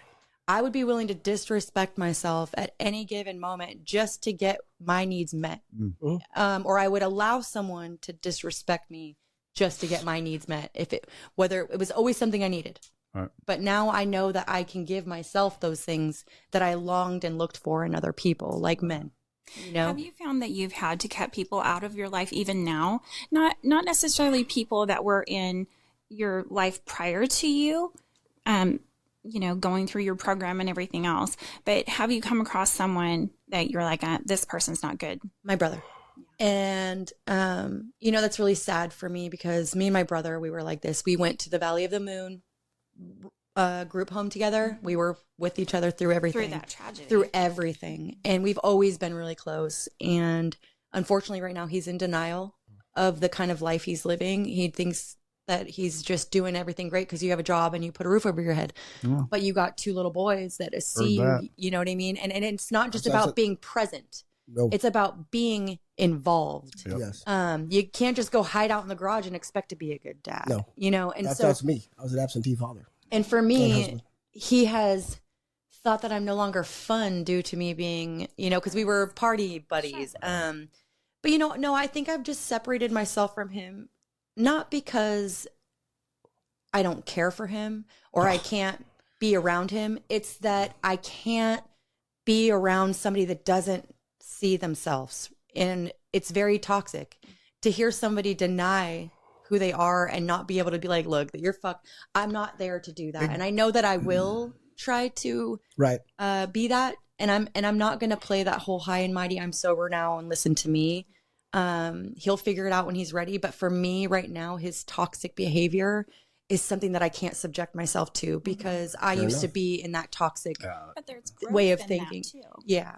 Yeah. I mean, you know, I've had to change my playpen and my playmates. Absolutely. I've had friends I like how you said that. for years that would go to war for me. People that have had my back when no one else would. But they love me enough to know that I'm doing well now. And I love them enough to stay away. Now, who knows, 20 years from if you have friendships with people that you care about, that you know, have so much loyalty for, if they love you enough, they'll stay away if they're fucking up. And if they aren't, then they'll be around. But you know what I mean? Your friendship will never die. No, But on a couple occasions, I've had 2 Jasons come back into my life that I got to sponsor and help with that were a part of that life. Amazing. Yeah. You know, so God gave me that gift. But I know that tomorrow if I pick up that phone and I'm like, I'm in trouble, they would be right there. Yep. Sure. You know what I mean? They can be my friends from a distance and they love me enough to do that. Because good for me. You know, that's how they look at it. They're like, you know, I'm not quite there yet, but fuck yeah, girl, I'm proud of you. Yeah, but just like you knew who to call when you needed help, They'll know who to call. they're going to know who to call. Right. And Yeah, well, you keep know setting what's that crazy example is for I've them. had like 4 family members and friends call me since, and I've gotten one of them into Athena House who I had got a job afterwards. She's doing really well. I have a cousin who was, I mean, he was going to die. He kept drinking himself to death, literally. He went into treatment, called me for help. I've gotten many phone calls from family and friends that have It's just, fun, isn't it? It's not fun. It's a great feeling. Well, I guess, that's probably better. I see it. It's a joy. It's a joy. It is. It's a joy. It's a gift. gift. Oh my gosh. Because, you know, before they would have called me being like, hey, I need this or I need Right. that. But now they're like, cousin, I need help. And Right. or, you know, hey, Ash, I've been living vicariously through your Facebook and I'm seeing how good you're doing. And you make it seem so amazing, Right. this life you're living. What do I do to get there? Well, let me tell you, Right. you know, let me show you what I did. And you don't have to take my word for it. But if 90 days for the rest of your life, you can always go back to the We'll suffering. refund your misery. It'll refund your dope and booze will refund your misery. Everything. I mean, you can 100%. always go back. Right. Yeah. But why not try something new? Right. What's 90? If I can give something 90 days for the rest of my fucking life, fuck, I can do it. Yep. And I can do that. You know what I mean? Because what if it worked? Right. That what if it works factor. You know, that goes back to is there really heaven and hell? I don't know, but I could tell you one thing. I'm gonna say there's a heaven because I sure the fuck don't want to go to hell. No. You know, it's that I same thing. got to put myself through enough of that here. Right. I have to I'm say, good. I think addiction is part of that hell. I think that's Oh, the yeah. devil at work. Yeah. I truly do. Because So that funny. devil has a hold of you. You know what I mean? And again, and I said this, I was talking to one of the young ladies we have been helping her. She's went and had a talk with her daughter. Mm. And I was talking to her today. And I said, you know, and there is a devil, but I don't need him. I can do bad all by myself. shit. I can't, you know, No shit. I'm good. No So shit. I've done that. Ashley, awesome. I appreciate you. Appreciate you. You're gonna stick around for a little bit, or do you got to go? I got a little bit of time. Okay. We are going to come back and do a topic with you because I mean, what's so funny is the topic that I've brought, I've really wanted to go over. It's literally just surrounds a lot of what we've just been talking about. And I'm kind of excited to dig into this one. So let's get on out of here. What are you looking at? Fuck stick over A there. guy's not going to be able to meet me to do step work. So I'm going to. What? Thank you for listening to the Recovery Who's Unfiltered that, baby? podcast. We appreciate you being here today. If you'd like to reach out to us, please email us at recoveryunfilteredpodcast.com. We will do our best to answer all of your emails.